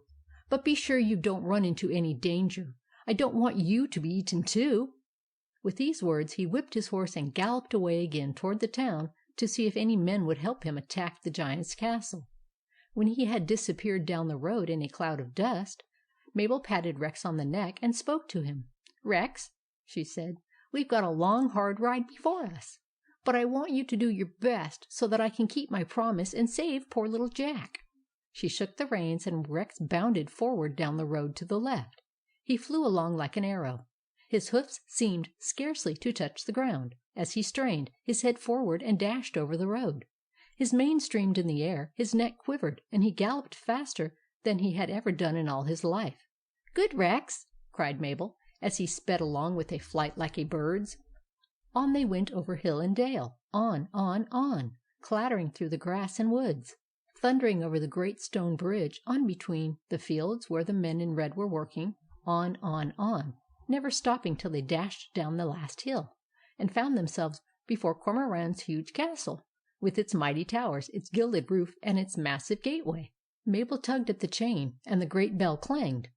The gate flew open, and she clattered into the courtyard, where the red spearmen saluted her. "Here, take my horse, someone," cried Mabel, as she slid to the ground. "Do you want to see the little lady Elsie?" asked one of the men. "No," said Mabel, "I want to see the giant." The man hesitated a little. "You can't see him today," said he. "He's very much out of sorts. He's shut himself up in his den, and has given orders that no one is to disturb him." "I can't help it," said Mabel. "I must see him. Please help me up the stairs, someone." The man who had spoken bowed and led her through the doorway into the castle, and lifted her up the great steps, one by one, till she had reached the top, and then he turned and ran away as fast as he could. Mabel walked straight to the door of the den. Her heart beat very fast, yet she did not hesitate a moment, but beat on the door with the handle of her riding whip. "Who's that?" roared a terrific voice within. "It's me," called Mabel, as loud as she could, but her voice was too weak and small to be heard through the thick door. "Who's that?" bellowed the giant. "Go away!" Mabel beat the door again. "Ha!" shouted Cormoran, and Mabel could hear him jumping up from his oaken chair. "Knock again, and I'll eat you up." Mabel was dreadfully frightened, but she raised her whip and beat the door again. In half a second it flew wide open with a crash, and Cormoran rushed to the entrance. He was a fearful sight. His tangled red hair stood out all over his head like a blaze of fire. His lips were curled up so as to show his great tusks, and his eyes rolled and glared furiously like those of some monstrous beast. "You shall die!" he howled, and then he saw that it was Mabel. "Please, Cormoran, I want to see you about something very much," said Mabel, in her soft little voice, which trembled with fear as she spoke. Cormoran looked at her a moment, and he seemed less angry, but his face still wore a scowl. "Well," he said shortly, "come in." Mabel went into the den and climbed up on a footstool. "What is it?" growled Cormoran. "Come, make a short story of it." "Please," said Mabel, folding her hands in her lap, "have you caught a little boy to-day?" "Yes," grunted Cormoran. "He's ordered for breakfast. What of it?" "Oh, Cormoran," pleaded Mabel, "please don't eat him. His father is wild about it. He says he doesn't want to live if you eat his little boy." "What do I care, whether he lives or not?" growled the giant. "But Jack's such a good little boy," said Mabel, "and he never did you any harm. You won't be so cruel as to eat him, will you?" "Why not? Little boys are good eating. Why shouldn't I eat him just as you eat pigeons? Pigeons never did you any harm." Mabel was in despair. She felt that she could say nothing to persuade the great hungry giant, but she resolved to try once more. "Cormoran," she said, "you know I've been here often and often, because you asked me to, and I've played with Elsie, and you said yourself the other day that I did more for her than anyone else.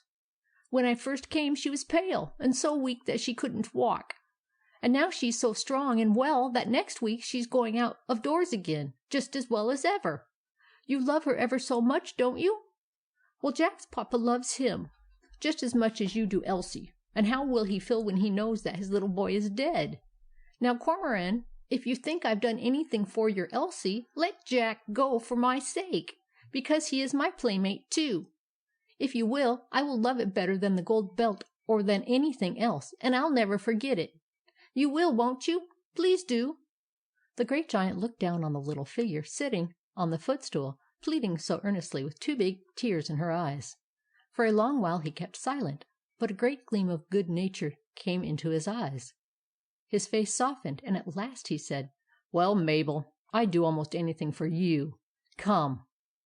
He took a great bunch of keys from his belt and strode out of the room to the staircase. Mabel ran after him as fast as her little legs could carry her, and he picked her up in one hand and bore her gently down the stairs. Then he unlocked a great iron door, behind which was a dark, narrow stairway with short, winding steps. "He's down here in the cellar," said Cormoran. They went down the narrow stairs together into the dimly lighted cellar. It was an enormous place about half a mile long, with huge stacks of wine barrels and casks of ale piled about. As soon as Mabel's eyes became used to the darkness, she saw a row of cells, each with a great iron door and a heavy lock. All of them were open but one. "He's in there," said the giant, pointing to the cell whose door was shut. Then he took a big key and put it into the lock and turned it.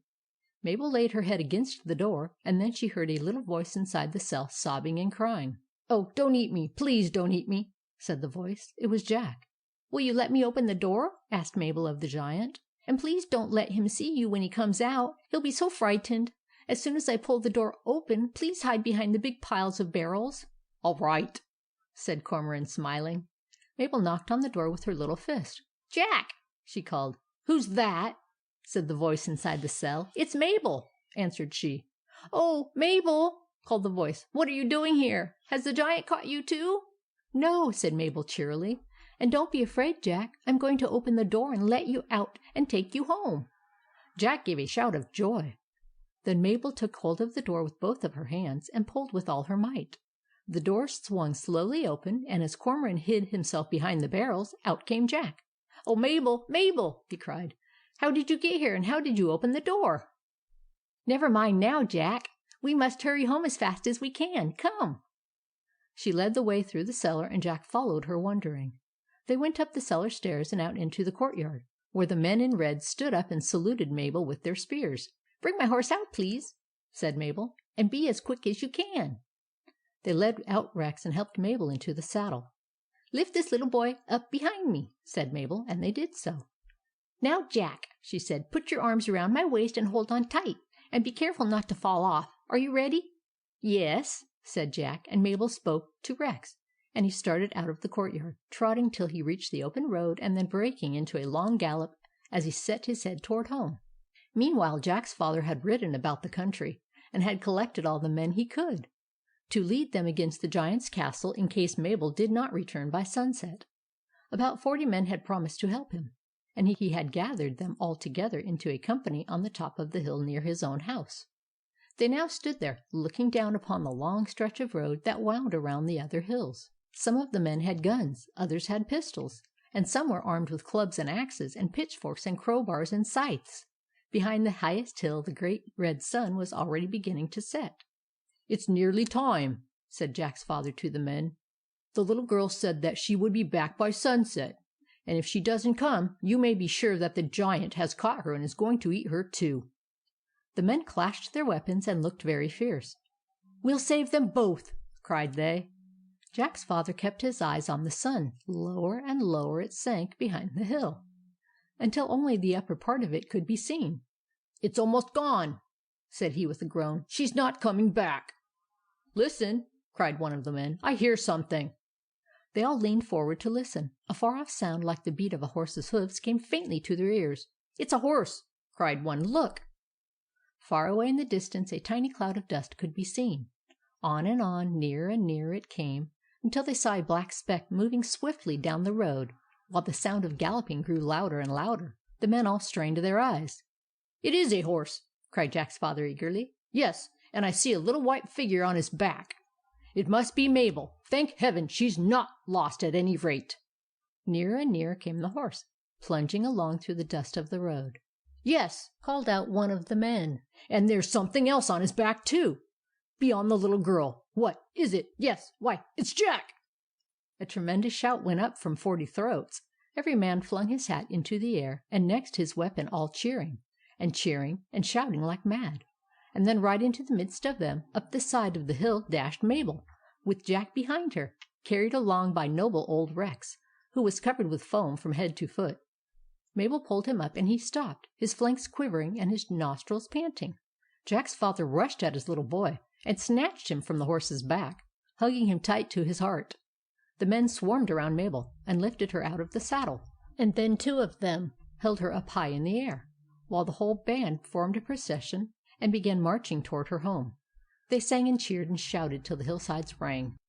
Grandma heard the noise and came out to the gate. She saw 40 men all marching toward her, and on the shoulders of 2 of them she saw a little girl sitting with an arm about each of their necks. Behind them another man was leading Rex by the bridle rein. "Why, what does all this mean?" cried Grandma, and for answer the 40 men gave one great shout, "Hurrah! Hurrah! Hurrah! Mabel!" End of chapter. Recording by April 6090, California, United States of America. End of The Adventures of Mabel by Harry Peck.